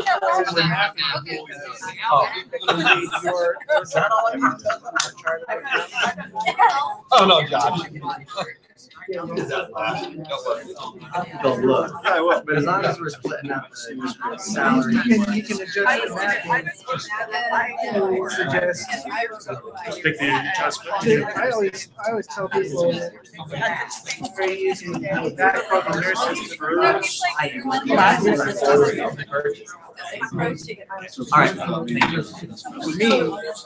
this is to match our costs. See, that's my. That's me to make it simpler. Change our chart of accounts. That's my philosophy. That's my philosophy. Mary Sue was like, don't rock the boat. I mean, we're down to history, but we count like this way just now.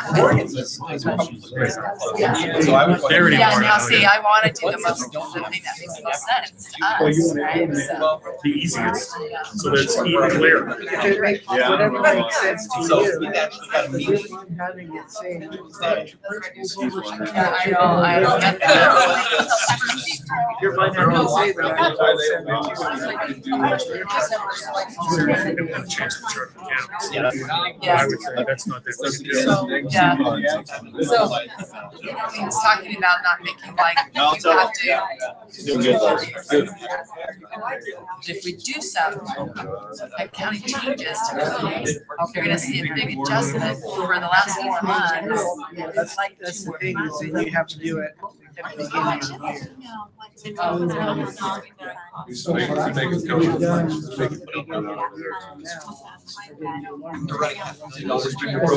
No, but we could do a journal entry. You can do a journal entry. Fix it, but then what I'm asking is, they're gonna have that gonna be a red flag for you to go, oh, here's my I spent 20 chunks of money that wasn't used until November 30th.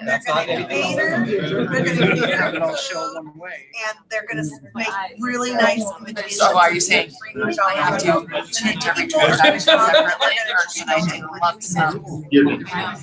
They're not gonna If you're look changing, at if you're changing, I've already had it. that's the thing, is you'll be able to say, well, we decided to change No. our accounts next year.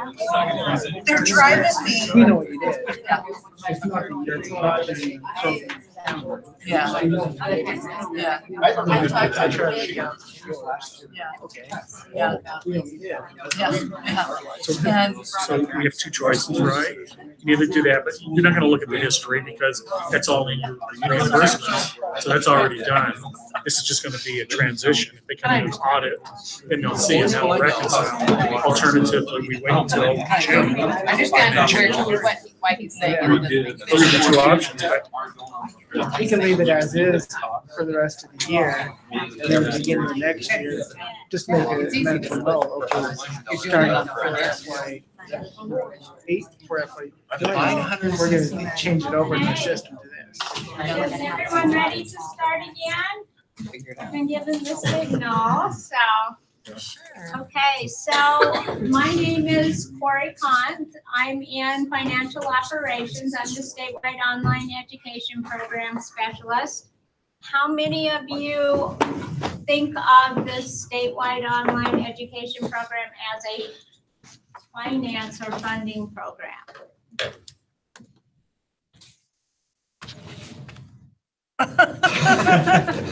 Well done, Carl. One of us does. Jamie, thank you. Okay, well, it is, and that's why I'm here to talk with you about it. Okay, so how many of you understand what the program is? Please. Statewide online education program. 1, 2. Hey, you are really familiar with this. Okay, well, let me explain why this is important. Okay. There are 2 ways that students can enroll in online courses that are students enrolled in your LEA. Okay, they can either walk over to another LEA and enroll directly in that LEA. Okay, then they're splitting enrollment between the 2 LEAs. Okay, and funding then is going to be prorated between the 2 based on the actual level of services provided at each LEA. So let's say that LEA 1, say Utah Virtual Academy, has the student enrolled 50% of the day, or 4 out of 8 courses. And your LEA of the students, well, your LEA has the student enrolled for 4 out of 8 classes. Total funding will be just split down the middle, okay? Half is going to go here, half is going to go here. Okay, if you're not coordinating well, and I had a phone call from a counselor in Alpine District who contacted me just yesterday saying, well, we just found out that our student is enrolled in this online school and with us, and between the 2 of us, that student's taking 11.5 credits. What's going to happen to our funding? Well, the funding for full-time enrollment, which is normally 8 credits, is going to be split between the 2 LEAs. Okay, so you're not each funded at the level of services if it's above full-time enrollment. Okay, so that Alpine school or Alpine is going to be supplying 7.5 credits or something to this child, and they're going to be funded for about 4.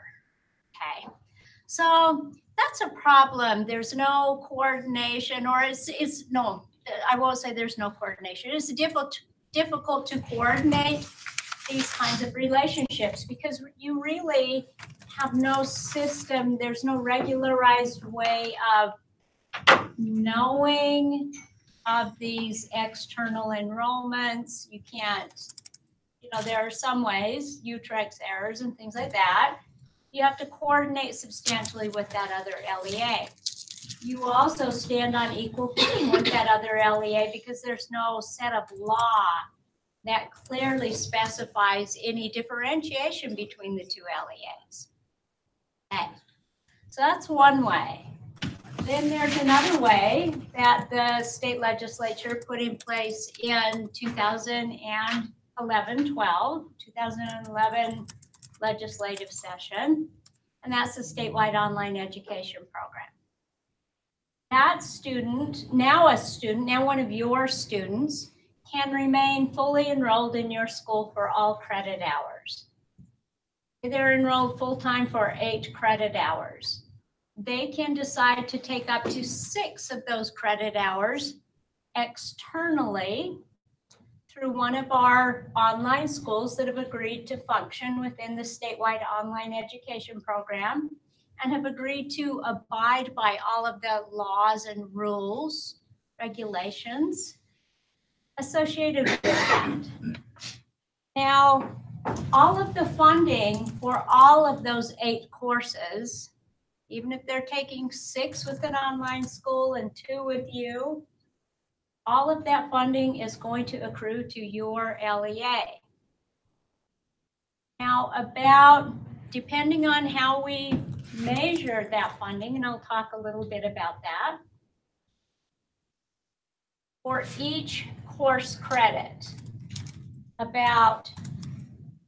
depending, if we think of this on the basis of average course costs through the statewide online education program, and we figure that based on demand for courses versus price of courses, then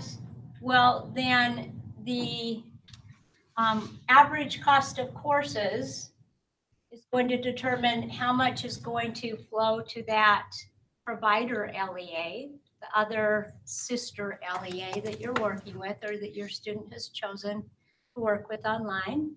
And about 25% of that funding is going to remain with you for that credit hour.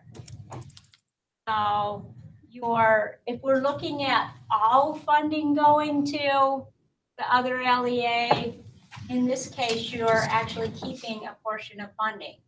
Can anyone tell me why you're keeping a portion of funding for that student, even though they're being served by another LEA?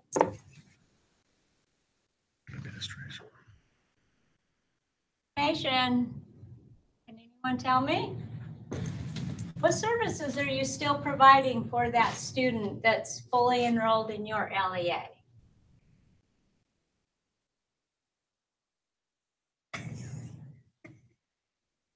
Dan, you worked here. You're supposed to know these. I didn't get too involved with your stuff, Corey. I'm sorry. But think about it. Everyone just needs to be analytical here. Think about it. You're still providing centralized services. The students in your facilities, the students benefiting from your counseling, your graduation services. Okay, you're providing centralized services. So when the legislature set the program up, they took a set aside. 23% of all funding is set it aside and said, this is reserved basically for these LEA centralized services. Then they determined the cost of courses based on taking the other 77%, dividing it by 8, and that was a course cost. Within the first year of the program, they decided that was problematic because the cost of courses was uniform for low expense courses and high expense courses. So that wasn't workable. So the next year they came back and tiered course expenses to the cost of providing courses. Okay, so now you have low cost courses like health, fitness for life, financial literacy, and you have your core math, language, arts, and science courses, which are your high cost courses. When we determine average cost of courses through the program, students tend to take the courses that students tend to take most, about 40% of the time, are those high cost courses. They want their core courses largely through this program. So that's why this is a funding program. Okay, but the second reason is the way the program was set up. The State Board of Education is statewide, the great economy of scale. We handle all payment services, so you're not writing checks for each student for each course for, across 6-8 providers. So we provide all of those services for you. And basically the reason we do that is not just economic or financial. It's not just those economies of scale. It's because we have possession of the secure data systems that allow you to exchange data securely. Okay, you're two cooperating LEAs. So we manage that. Okay. So let me just get to talk a little bit about how we're figuring your savings, your percentage savings over these courses. And well, let me say it this way. Okay, for every course that you offer through this program, you should have understood from what I said already, you retain a margin of funding above the cost of the course. Okay? So it benefits you to have that student in that course, or it can benefit you if you use the program effectively as a tool that will benefit your LEA.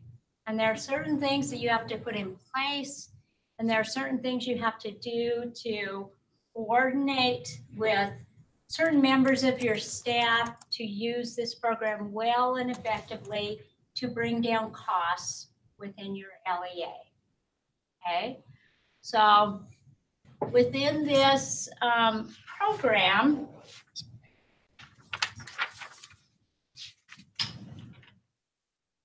okay,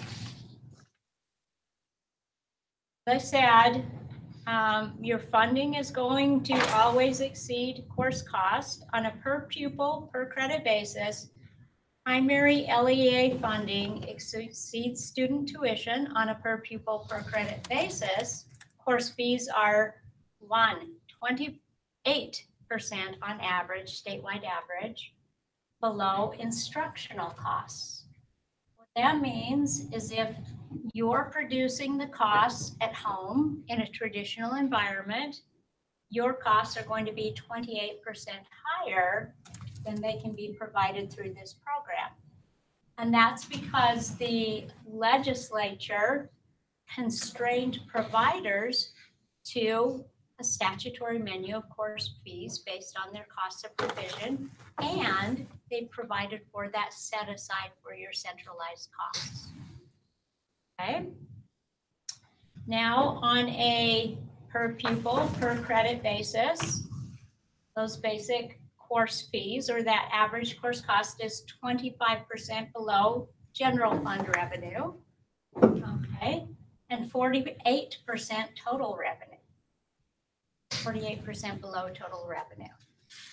Okay, so one of the misunderstandings when the problem was put in place was that, wow, if we have 6 courses that the student is taking and average course fees are X amount, that's going to quickly overwhelm our WPU.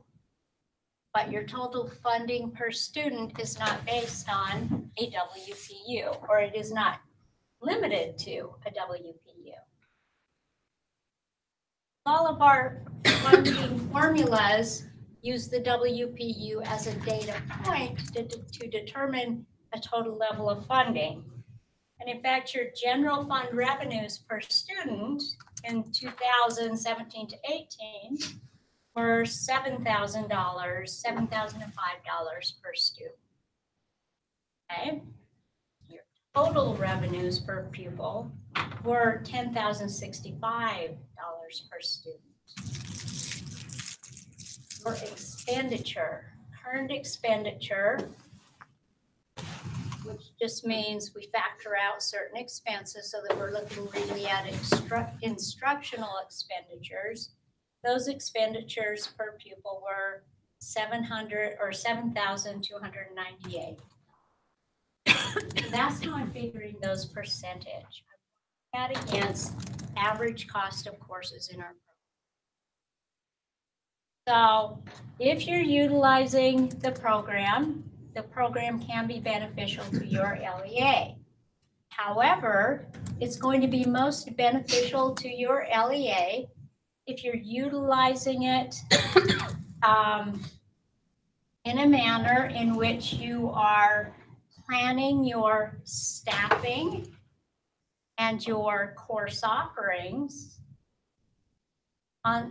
in a way that takes account of students that are going to be enrolled in the program. Otherwise, you're still going to have a teacher in the classroom in front that you thought would be providing for X number of students, while fewer than X are in that classroom because some have gone online. You haven't reduced your expenses.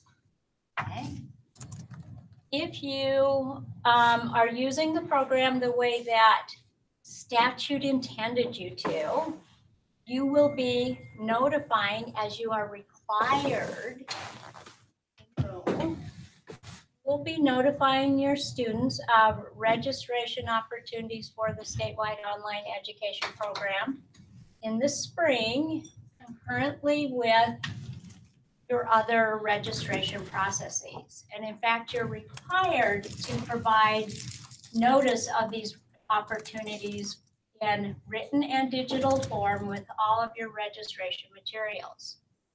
If you're doing that, then, and if your students are registering for the courses at that time, so you know clearly who's going to be in a traditional environment in front of your teachers in a brick and mortar environment, who's going to be online, optimize staffing. Okay, this is in February, March, before your budget is drawn up and before your salary negotiate or, contract negotiations, so on, go on prior to the point that your budget is due, so that late spring period. So you can determine not to offer certain high cost courses. Those courses where you have 6 or 8 students in front of a teacher, maybe some of your, like an AP statistics course or something like this. This works especially well for rural LEAs or for smaller charters. Bring down your costs if you're using it effectively. But effectively means you're getting that notice out there concurrently with your other course registration processes. That's number 1. Sorry, Corey, I just want to clarify. So the registration process for these online courses, when does that, you're saying that takes place in February-ish? Well, the student, if they have an empty slot in their schedule, can register for a course at any point in time. They can also register for a course practically at any point in time if they need to, or if they would like to drop a traditional course and pick up an online course. They're constrained by the ordinary drop date, your published drop dates within your LEA. But what that means is you've got students right before, say, August, September, October, trying to shift themselves out of a traditional environment into an online environment. Your counselors are overwhelmed with this. Everyone's frustrated, and you haven't been able to plan for that accordingly.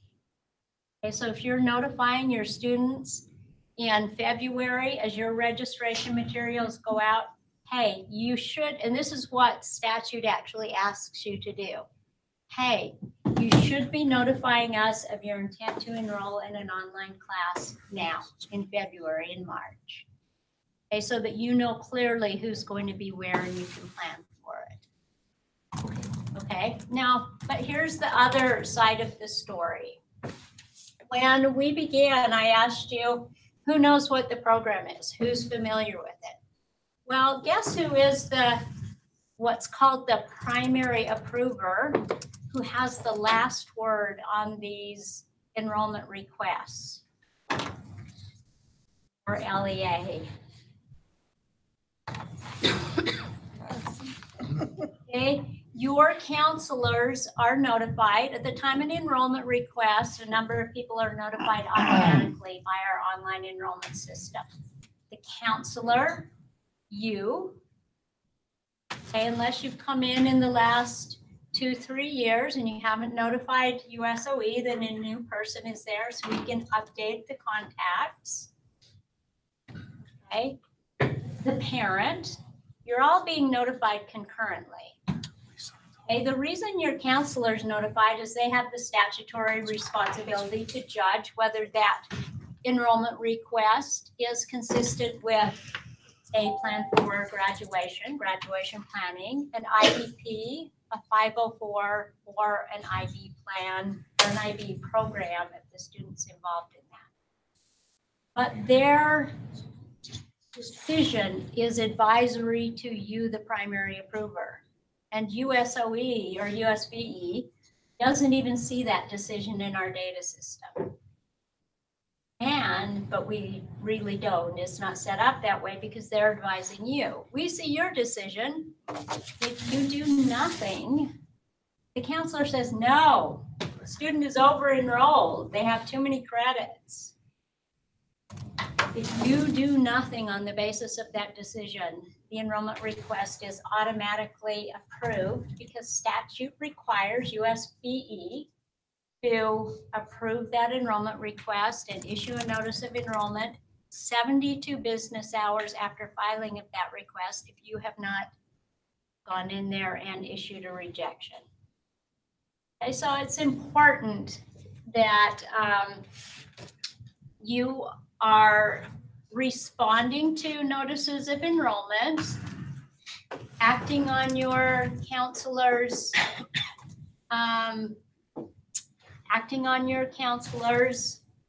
advice.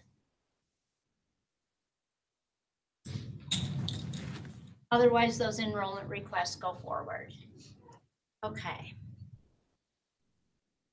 How am I doing on time period? I'm over? You're about there, Corey. Okay. Well, last thing. Your counselors need to be aware, and you need to be aware, that because you're funded for all these enrollment requests or all these courses that the students are filing for, whether courses are at your traditional LEA or the online courses, they all need to be reported in your SIS system. And counselors have the information in our online enrollment system to do that. And I'm just going to show you where all of this information is because some of you, especially you that are new, may have to go in and register within our system. So you can fulfill that role of primary approver and appropriately respond to these enrollment requests. So if you just go to the State Board of Education website, click on Departments Programs, then Statewide Online Education Program, the program webpage. This is where your students and parents go. This is where you go, your counselors go. And you'll notice here in the middle, there are different tabs for each sort of entity that's functioning within this program.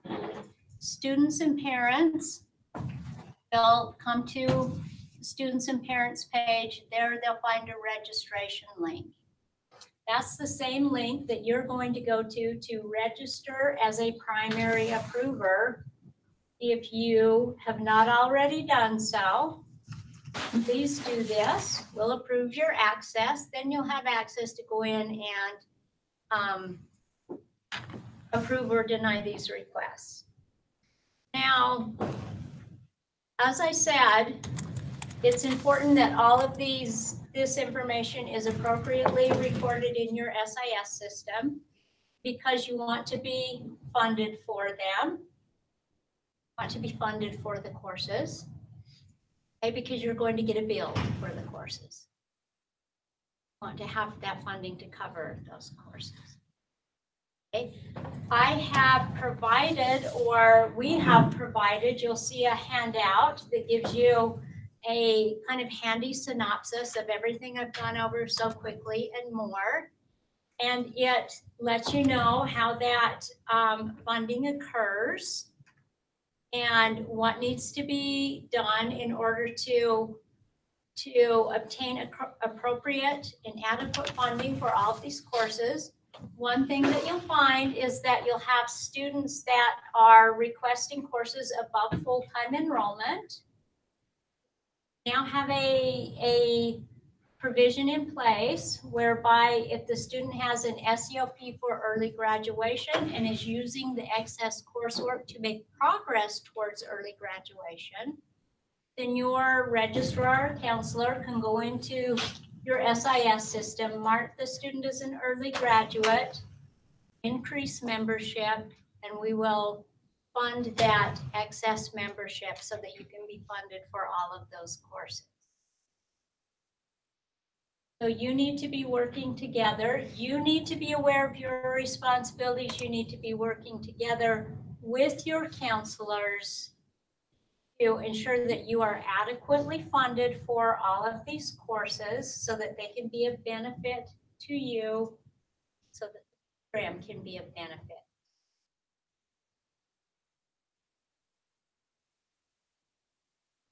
Or can you talk a little bit about 6th through 8th grade students? Oh, yes, and that's in this handout. Okay, so from the inception of the program, at the inception of the program, all students were eligible. However, the program only offers high school credit. Okay, so theoretically, you could have had a 5th grader enrolling in high school credit. A few years ago, at the request of an LEA, we restricted that in rule to all students grades 6 through 12 who are enrolled in a secondary environment. For grades 6 through 8, students who are enrolling in these high school courses need to have a plan for early graduation. We're currently amending rule and proposing that we make it more clear that these courses are not replacing junior high courses. So most likely the courses are going to be taken in addition to full-time enrollment. So you'll need that early graduation plan in place, not just to help plan for the student, help the student in planning, but you'll want that in place to be able to claim that extra funding for the excess enrollment. So, and another thing that we're proposing in our rule changes is a process for recording those credits. We're proposing that the counselor, as soon as the student graduates from the 8th grade, sends those credits over to the school where the student will be enrolled in the 9th grade so they can be recorded in the 9th grade year for purposes of high school graduation and post-secondary college. Okay. All those things. Okay. So we will be having a meeting later in December. I think it's scheduled for December 13th, where we'll talk about some of the rule changes and we'll talk about this program in more depth so that we have time to answer your questions. We're going to invite counselors and student services directors and so on, and hopefully both provide some training, answer some questions about amendments to. So that will be an opportunity, and we'll record that and we'll do some other things along with that. So hopefully that will be an opportunity for you to learn more. Today, I just wanted you to understand how this program can be beneficial to you, but how integral you are to making sure that this program functions well for you rather than damaging. More questions? I have at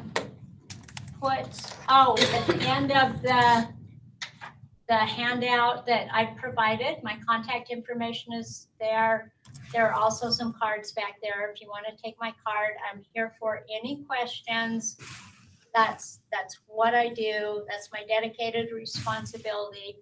So always feel free to call me.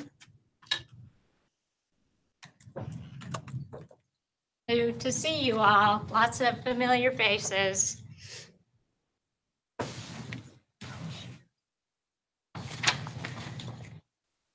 My name is Jamie Barrett. I am over the minimum school program here. I'm sure all of you, hopefully all of you know me. In October, I sent the projection sheet out to every BA. I hope everyone received it. This is what the Common Data Committee has agreed upon, and it will be your projected number of headcount students for fiscal year 2020. This will be used in the WPU calculation for the months of July through October of 2019. We'll then get trued up again, just like normal in November, and the November allotment will show that true up. So the allotment that's going out maybe tonight, maybe tomorrow morning, will have true up for kindergarten, grades 1 through 12, NES, pro staff, administrative costs for both districts and charter schools. CTE had a budget change, class size reduction was updated, educator salary adjustment, and voted and board programs for their districts. The remaining programs will be updated on the December allotment. So it'll be a 2-phase in just because of the number of programs that need to be updated. As soon as budget changes are done, you'll see those budget changes come through on Utah grants. So anytime you want to look at what your budget is for any of the MSP programs, you'll be able to see all of those in Utah grants even before the allotment memo hits. So we're trying to give you a little bit more transparency than what you had before. Did everybody get this sheet? Are there any questions on this sheet? The only concerns I had was from a few charter schools. I had a couple of charter schools call me after the sheet was sent out that said, oh, wait a minute, our projection number is wrong. And I said, okay, did you enter your projection in the UCAP system that's managed by the charter school section here? And I got crickets back. So I went back in and looked because there's a history on who entered what, when, and the only person that entered any information in the UCAP system was our charter school staff. So if your director is not getting in during the appropriate time frame and entering your projection in with a comment on either why it's going up or why it's going down or you know, any feedback, I can't help you.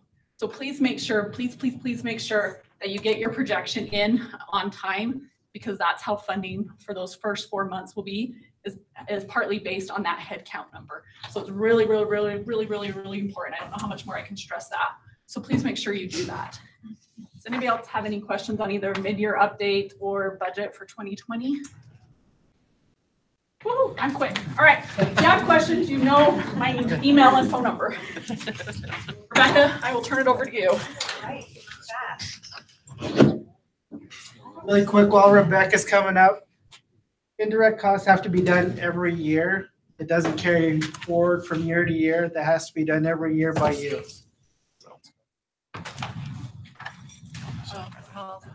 Anyone need to stretch? Everyone still awake? All right, give me just a second to connect to the monitor here. It's a great time to chuck amongst yourselves. Put it on the mic.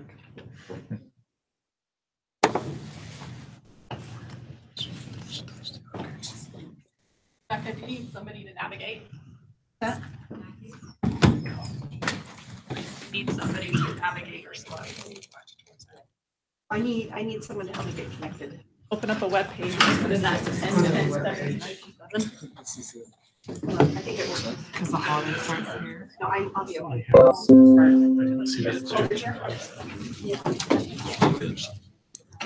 Set at.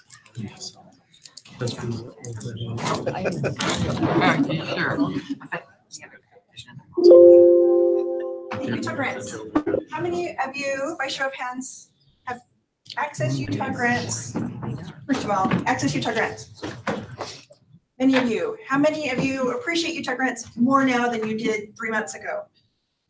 Yay, many of us. That's great. I don't want to ask the opposite question about how many of you don't like Utah grants. I just want to know who loves it. It's getting better for all of us. I think that there's a learning curve that we're getting over, and also some additional functionality that's being developed. So I think that as we come along, we're going to have a really great tool as we get a little bit further down the road. And now it's working. So this is really terrific. So a couple of things that are coming up in the pipeline for us. We continue to publish our carryover programs. So these are any programs that have remaining funds at the end of July of 2018. Okay, so that money has not gone away. We're working on reconciling those accounts to our financial systems, making sure that we know what the carryover amount is, and loading them into Utah grants just as quickly as they become available. We are also working on loading our fiscal year 19 programs and allocations. You should be seeing those about the same time as you are seeing some of these 18 carryovers. We're loading them simultaneously. Many of us are working fast and furious. You're now seeing payments. So we are working on processing the payments, resolving any errors we're seeing with the payments, making sure that we're accurately able to connect with the financial systems with monitoring and making payments. We are also working on developing reports with our vendors so that you can now see the status of where your grants are, where your applications are, where your payments are, what's been paid. We have a number of templates that we're working with. And then as soon as we can get through some of those major templates, we'll put a call out to you for what other type of reports you may need or requests that would be helpful for you. We're also working on developing with our vendor post-award activities. So that would include site visits, desk audits, programmatic reporting, and we're working on the ability to process amendments in the Utah grant system. So we're still all very, very busy. We've made it through a major hurdle of implementation, being able to activate awards in Utah grants and also be able to make payments on Utah grants. Hooray. So, as a reminder, Utah grants is cradle to grave. So from program setup all the way through program closeout, each program is handled independently. So as we here at the board set up the programs and the announcements, we send them to you to apply for funding. For carryover programs, all this means is you're loading your budget, right? But for new fiscal year 19 programs, there may be additional information that's needed besides the budget. So an application or other forms that are required. After that's submitted, it comes back, the application comes back to the Board of Education to review and issue an award. That's when our post-award activities, payment requests kick in, and then we manage our post-award payments from here. So grant by grant, we're activating these and getting them through this life cycle one by one. We're going to take just a second to talk about payments and the rules of the game with payments, because that's our newest portal in Utah grant system. After we get through the payments, I'm going to show you a couple of tips and tricks that I have found in Utah grants, actually get into the system and navigate around and show you a few things that we found to be helpful. And then also go through some frequently asked questions and then turn the time over to each of you for any questions that you may have for Utah grants. That work? Okay, so indirect costs. Brett and Vaughn have talked a little bit about establishing indirect cost rates with the Board of Education. How do those get applied in Utah grants? So indirect costs are calculated automatically on our Utah grants budgets and also reimbursement requests. So if you have a negotiated rate with the Board of Education, that rate is applied to that program at the program level. So depending on the type of program that it is, it could be either at the restricted level, unrestricted, or none. And I think that Vaughn showed you that chart as to which programs receive which type of indirect cost rate. Okay, we cannot opt in or opt out of indirect costs in Utah grants. If the program is eligible for indirect costs at a restricted rate and your LEA has a restricted rate, that restricted rate will be applied on that application. All right, indirect costs are initially budgeted using the first year of the first program year. So if it's a federal 17 program, your indirect cost rate for fiscal year 17 will be applied on your budget. However, on reimbursement requests, your indirect cost rate is based on when the expense was incurred. So again, if it's a 17 program, but I'm submitting a reimbursement request for 18 expenses, my budget is going to have a calculation for the 17 using the 17 indirect cost rate. My reimbursement request will use the 18 indirect cost rate.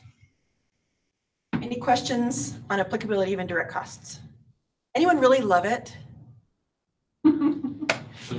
He spoke up before saying, I really love the way this works.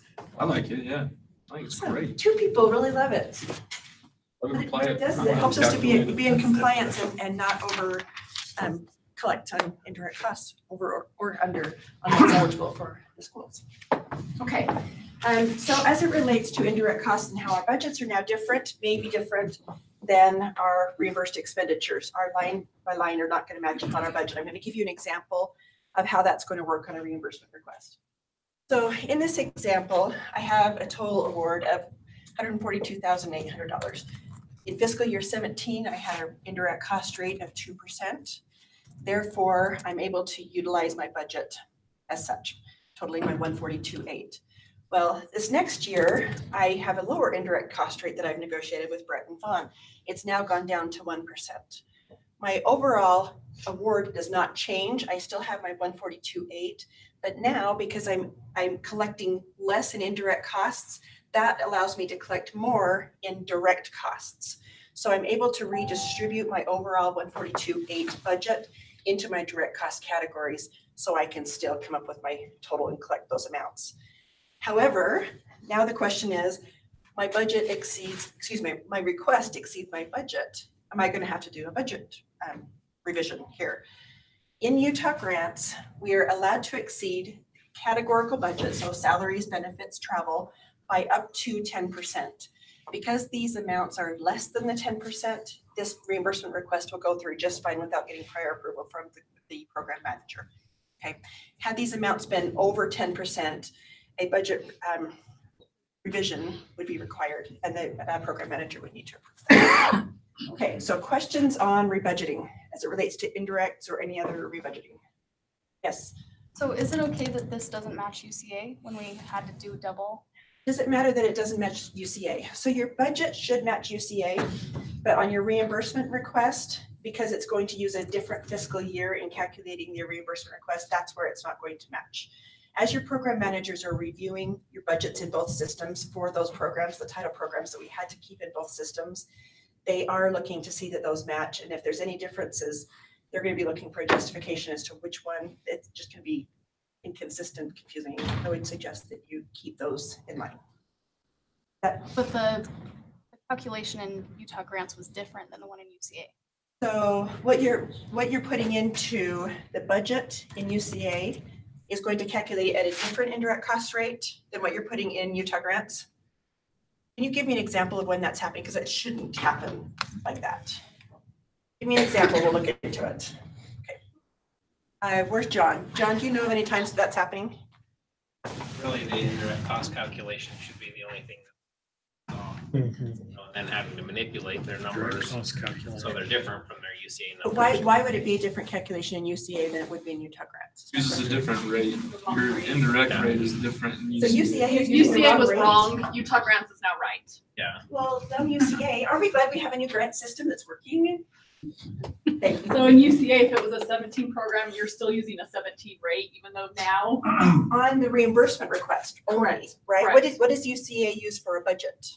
Which rate do they use? Your current year rate. Uses the current year. That's the difference. There's a little. Okay. So there may be a slight difference. If we can explain our difference being the indirect cost rate difference, then I think we're okay. Sorry, I was not aware of that, but thank you for helping. Any other questions? Directs rebudgeting? Question on budgeting. Oh, yes. I guess, so one of the common questions I would get from our curriculum and all the directors that were putting in these applications, since they aren't necessarily math whizzes, often they would get really frustrated with the fact that it says I got $10,000 left. I go in and hit $10,000 and now I'm over budget, and I have to sit there and go back and forth and back and forth and back and forth to get it down to the penny. Is there a way that you can put in there that says, okay, you have this available budget left, but after indirect costs are taken out, this is really what you can use?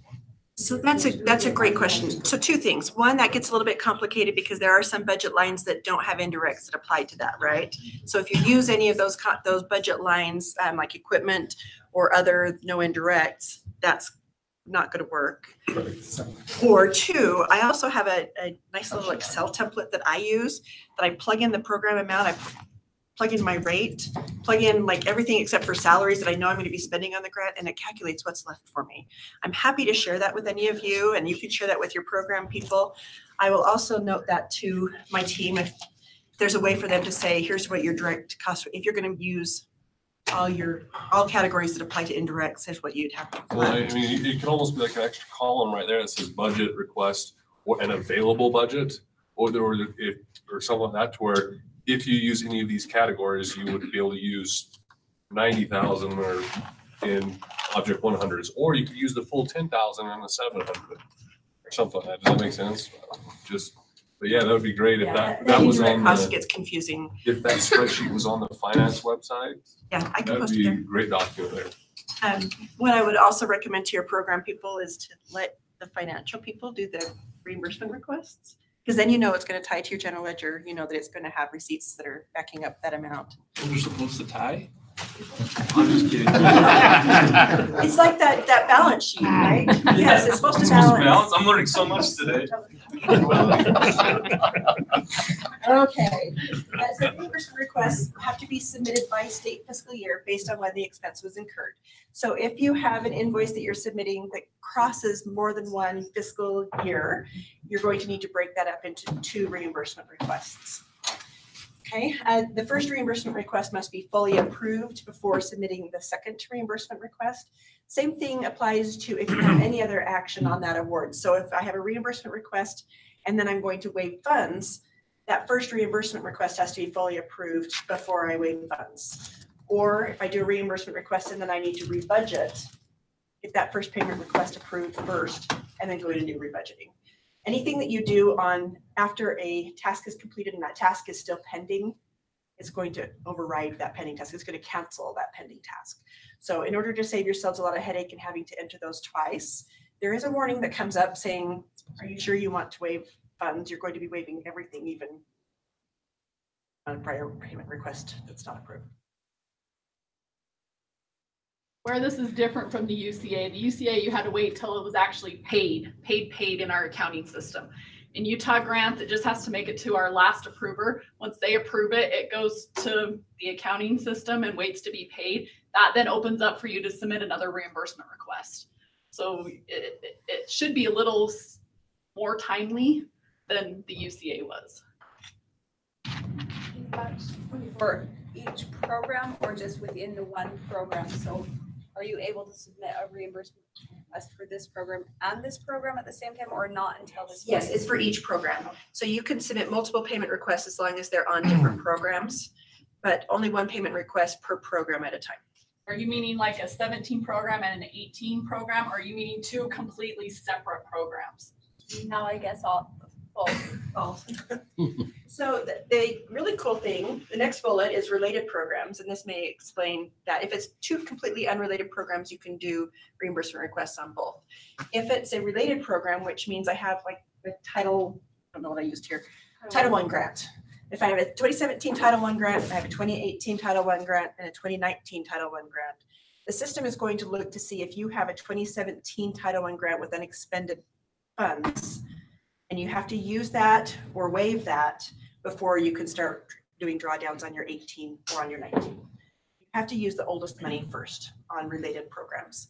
So that said, you probably, if it's a related program, you need to have the first one approved, and then the system will know that one's fully expended. You can submit another payment request.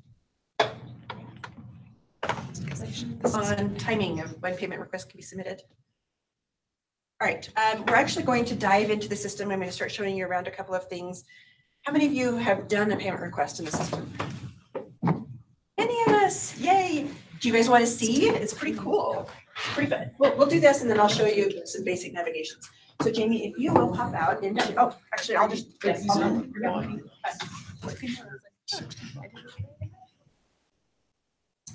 okay. So I am in a testing environment. The data that you're seeing here is not real. It's Mr. Rogers' neighborhood. Okay, so in order to initiate a payment request, I'm going to click on the monitoring tab on the top. And then I'm going to locate my program. I had a question asked today, why are we seeing all of this MSP stuff here? That's because we have one unified cohesive system. If you don't want to have to look through all of this MSP stuff, there's a couple of things that you can do. You can navigate through the multiple pages to find what you're looking for.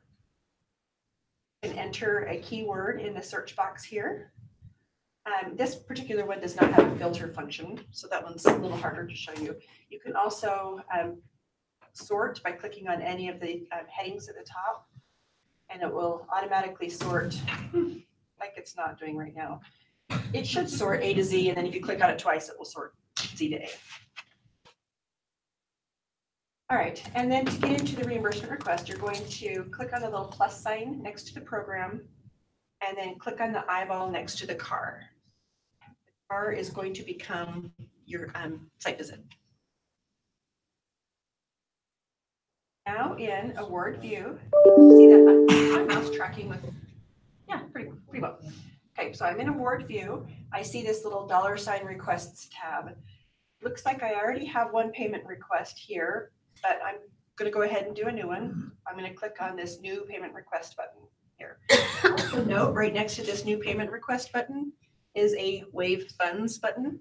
If you're completely done and you're not gonna continue to utilize these 17 funds, they're over, you can't spend them anymore anyway, go ahead and click on that waive funds button, and then that frees it up so that if there are other eligible expenditures, they can be used by it. But you do that in the exact same place. It has to go through the exact same approvals as a payment request does, but you do it here. Let's go ahead and initiate a new payment request. Oh, it says that I can't because an existing payment request is in progress. So that's one thing, great thing to know. Go ahead and click on the one that's already existing.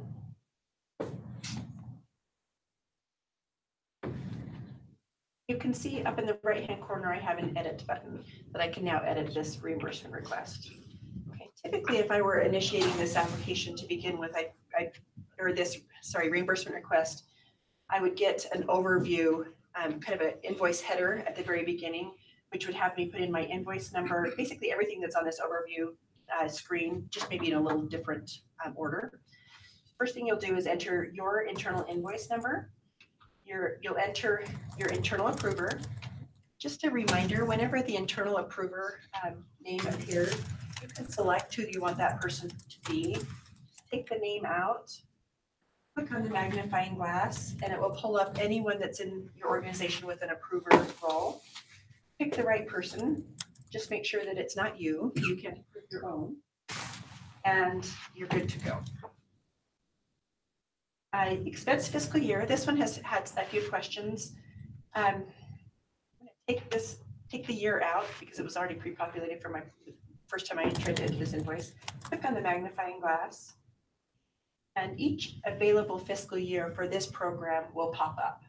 So one thing that's been a little bit confusing is that this appears to be like a freeform type box, but it's actually a table lookup. We're looking up available state fiscal years in this table. So whenever you see that magnifying glass, just, use it. So use it to look up the value that you're trying to put into this box. Submission date is going to be today. This is what I'm going to submit twice. And then I will note my expenses incurred from and through. And note that these expenditures need to align with the state fiscal year, because state fiscal year 19 starts 7/1/18, runs through 6/30/19. This invoice falls within that period. You'll get a warning if it doesn't. All right. Wouldn't that make more sense to just fill that out for us than test us and see if we can put it? Yes. Just make a test.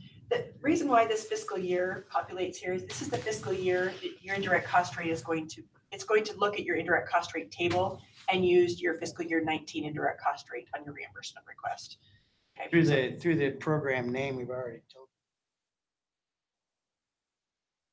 that fiscal year, because there may be more than one. If it's a federal program, it may lapse over 3 fiscal years, 17, 18, 19, for example. So you have to pick which year your expense was incurred. I'm going to save this page because I'm moving on to the next.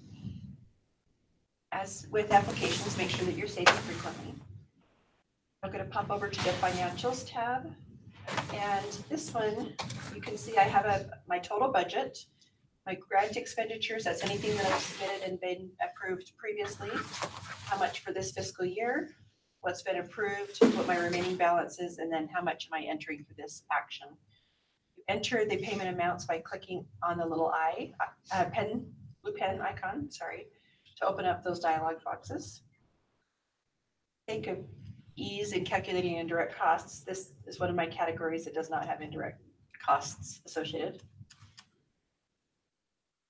My amount and click on save. When I click save, my indirect costs are calculated then. And you can see down below, so it gives it a little flash, or above, this indirect cost rate of 7% was applied. Here's the total amount of this action. So it adds up the total that I had in my direct and indirect cost category to give me the total amount of the request for this action. We're working with our vendor to put little separators, 1,000 separators in there, so it doesn't look like that 1,000 does. I'm now going to move on to, let's see, I have saved it, so I'm going to move on to the attachments tab.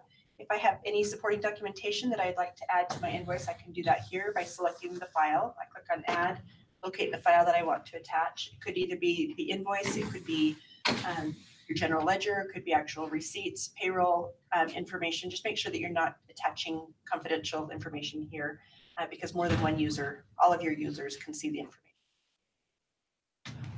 Any information that your program manager may need, talk to them if you have questions about what type of attachments or documentation are required on the invoices, because program by program they may require different information. After that's done, they can also see on the history if there's been any back and forth on this invoice, and then I would submit that for approval. So just like on an application, this transaction is now going to go to the internal approver that I just selected for his or her approval, and then it will come to the Board of Education for our approval and ultimate payment. Okay. There are a couple of things that an approver can do. An approver can either approve, they can reject, or they can send back the invoice for revision. The approver cannot make revisions himself, but can send it back. Reject means that the creator has to start over completely. Like it was just wrong. They're going to reject the invoice, and the creator will have to start over. Whereas send back, it gives them the draft again. They just can tweak a couple things and resubmit. Okay. Questions on reimbursements? Question on attachments. So it would be really convenient if in there you would have something that says what the required attachments were, because my first time through, I just had one sent back because it didn't have an attachment. I didn't know it needed an attachment. Is there any plan for that? So attachments are program specific. So depending on the program manager and their requirements, there may or may not be an attachment. So right now, there is not a way for us to specify which attachments are required for which programs, but I will definitely add that. John, will you add that to our list so we can talk with our vendor about the possibility of requiring attachments or specific attachments? What program was that for, by curiosity's sake? Which program was that you were required to attach documentation? Oh boy, I don't remember. I did 5. I can't remember which one it was.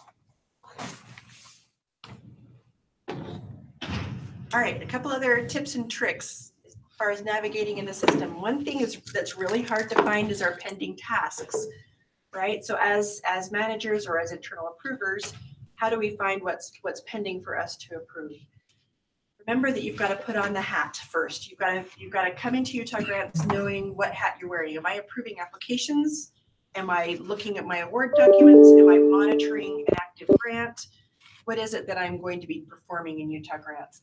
And across the top are your hats, right? So an opportunity would be a competitive opportunity that I may be interested in.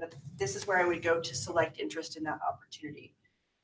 If I have applications that I'm working on, formula applications are published as a draft application, right? So if you have an amount that's eligible for your LEA, we're going to publish an application to you for that amount. You have to complete the detailed budget and any required documentation, but it's already in application form, okay? Whereas competitive applications start in opportunities. That's the difference. So if I'm going to be approving an application, I would click on the Applications tab at the top and then go to Pending Tasks on the left.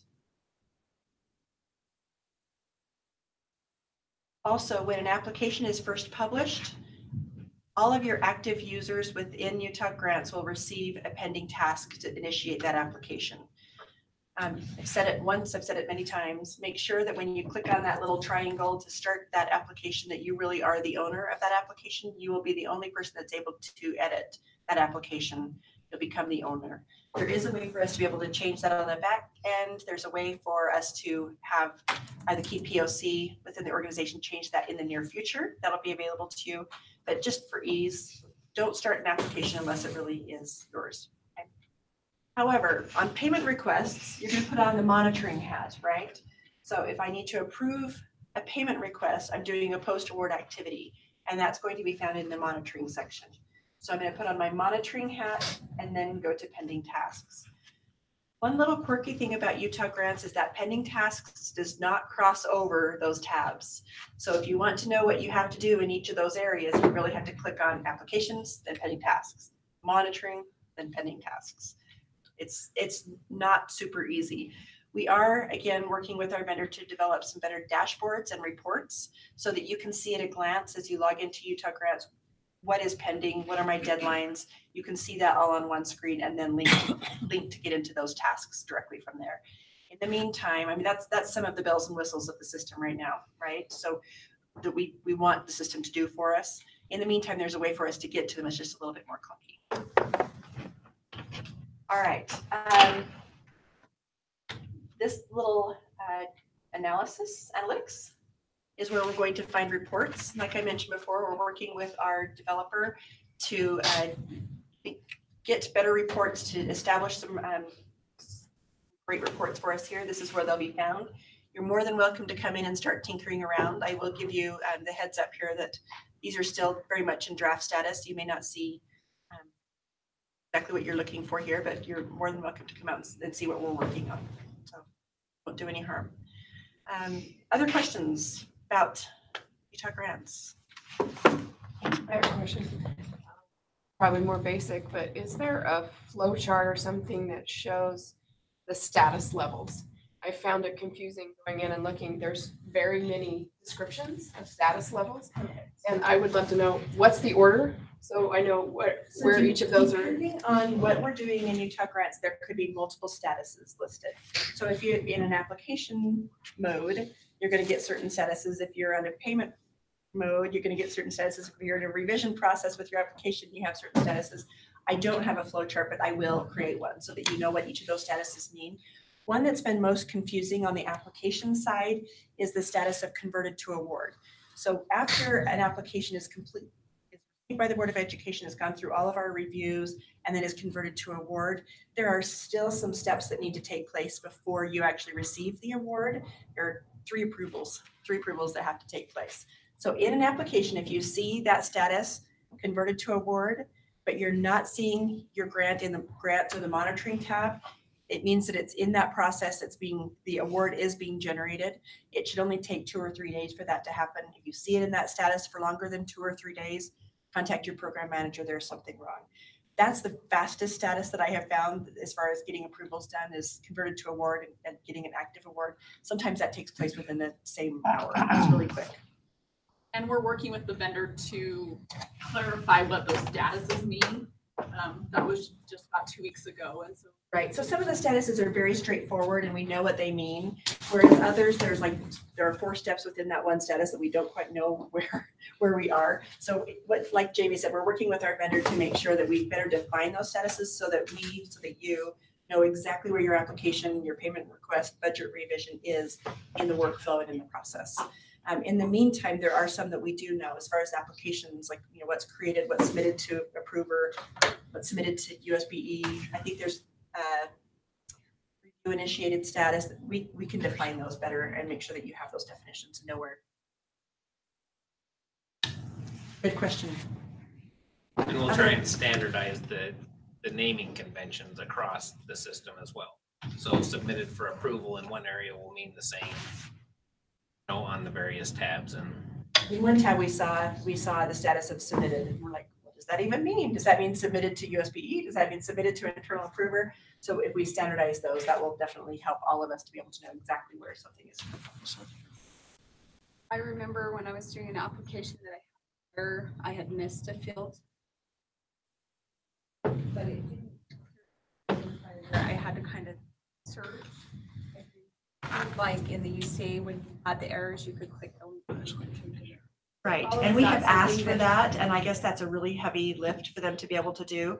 So what we've done is we've asked them to better define the error, to put better descriptions to lead you to be able to go in and fix that. So if you do see an error that is not clear or could be better defined, let us know. Send me a screenshot and just say, I got this error, it makes no sense to me, or here's some recommended language. The nice thing about this system is that we're able to tell them our needs, and they're able to make those changes, and they're able to fix things that work better for us.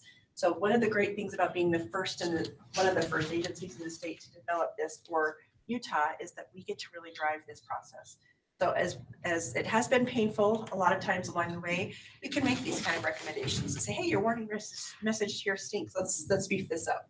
So it's a good opportunity. Other feedback? Is it getting better? Someone tell me. I see at least one head nod. It's getting better. It's getting better for me too. I think that it's a learning curve. We're getting past it. We're figuring a few things out. We're fixing a few things that were just not working in the beginning. It continues to get better and better. Yes. Question for you. So if we have, I'll just give you an example. My principal is the owner of a couple of the grants. Okay. Say for instance, U-Star. Okay. Because he knew the application program and everything. So I gave him the budget. So he put everything in. And then I became approver. Okay. So now when we go to do reimbursements, can I actually reimburse? Great question. And then can he approve the reimbursement? Yes. So the creator and the approver only apply to that specific task that you're performing. So in this case, you did the application. That was a task. Once that's done and approved, that task is done. The next thing that you're going to do is a reimbursement request. That's a completely separate task and unrelated as far as your user roles. Anyone within your organization can go in and do the reimbursement request. Any two people can go in, create and approve, but it doesn't have to be the same individuals that did the application. In fact, I would argue that maybe you program people versus finance people should have put in place. Is that all we have for them today? Are they free to go? Yeah, unless they have any further questions, we can answer. Have other questions? I'll be here. You're welcome to ask the lecturers.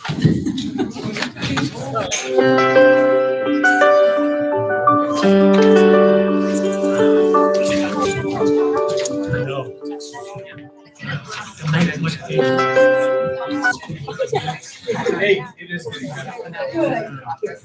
I didn't have my phone. All right, well, I will see you tomorrow. Okay, so where do I find those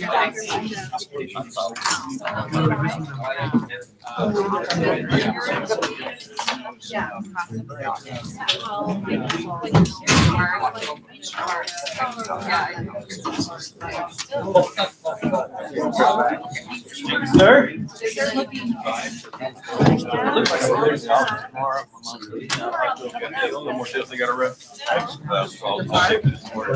Just text me, yeah. When I just emailed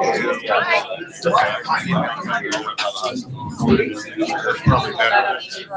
Yeah, it could be, although there's so much. All right. Oh, sorry. All right. Well, I will see you tomorrow. I'm your ride. I did see that. Okay. I'll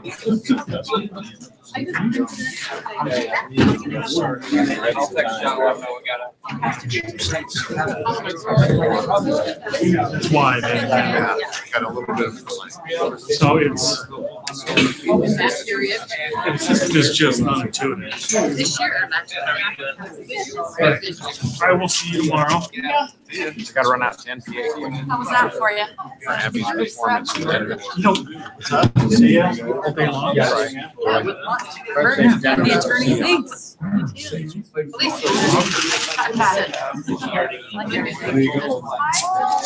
Still won't be with us that much, huh, Vaughn? It used to be all day long, now they're only half a day. Only 3 hours. I supposed to use it here on. Yeah. The year that I,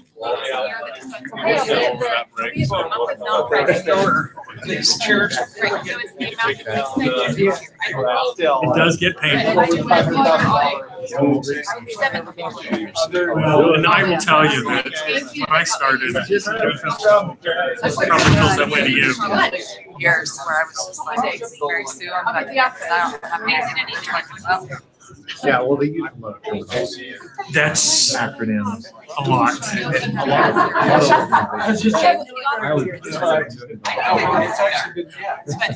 That'll come. Yeah, it's amazing, you know, like a lot of this stuff. Talking about the dual credit thing, it doesn't affect us at all. Right. So, yeah, that makes it even more painful, but. one of those asks for I always leave it at like, I think you always do. Once in a blue moon, there will be a security officer that says, this is an unsecured network, do you accept? And you accept, and then you get off the show. Watch for that little pop up, so you don't always see it. No, I didn't even try to get out. That happened for me today. Well, all right, I'm gonna head out. And then I'm like, all these steps. I'm like, I don't know. Am I done? Are we done? Are there things we need to go? Wow, I mean, I'm telling you guys, it's not bad help. Hey, you're giving blood. There's no reason for you to where you're going. Yeah, sorry to hear that. That's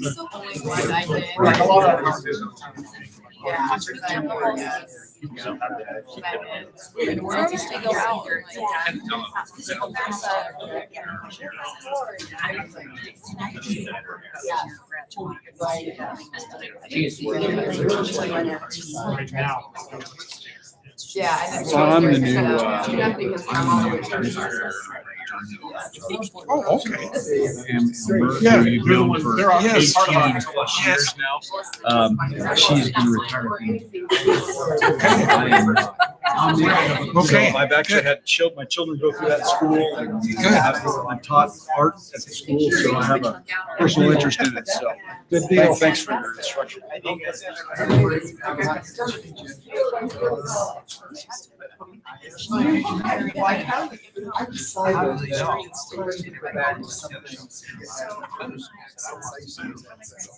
Oh, really?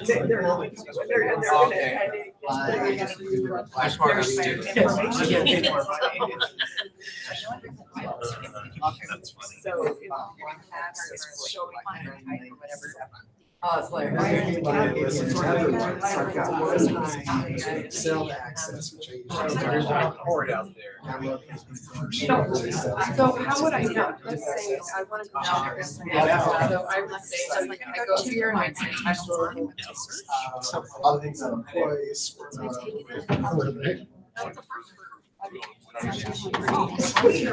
Yeah. No.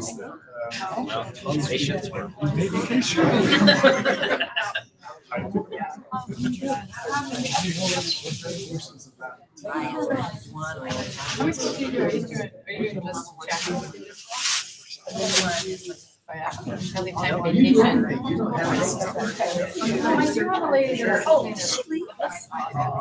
No, she's here. Yeah, will be a problem. I don't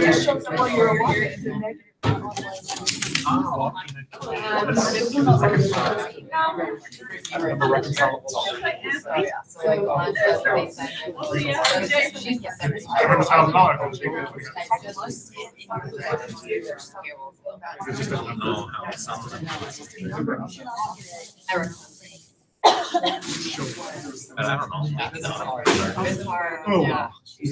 And I think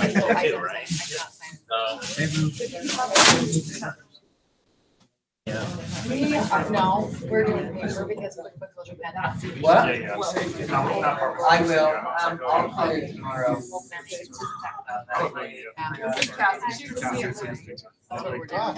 And you. They gave us our grass. I know that. I know this is Okay. I'm the one there. I need to go like back in September. We went to one. 2018.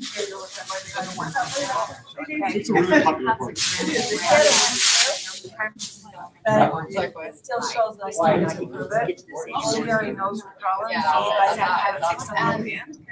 How it is, I went into it. I am very. I know, I should. I am.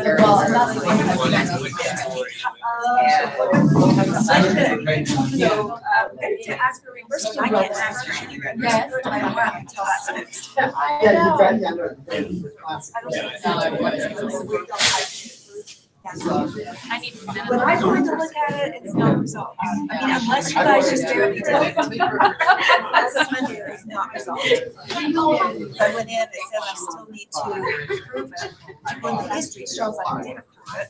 But you wanted to.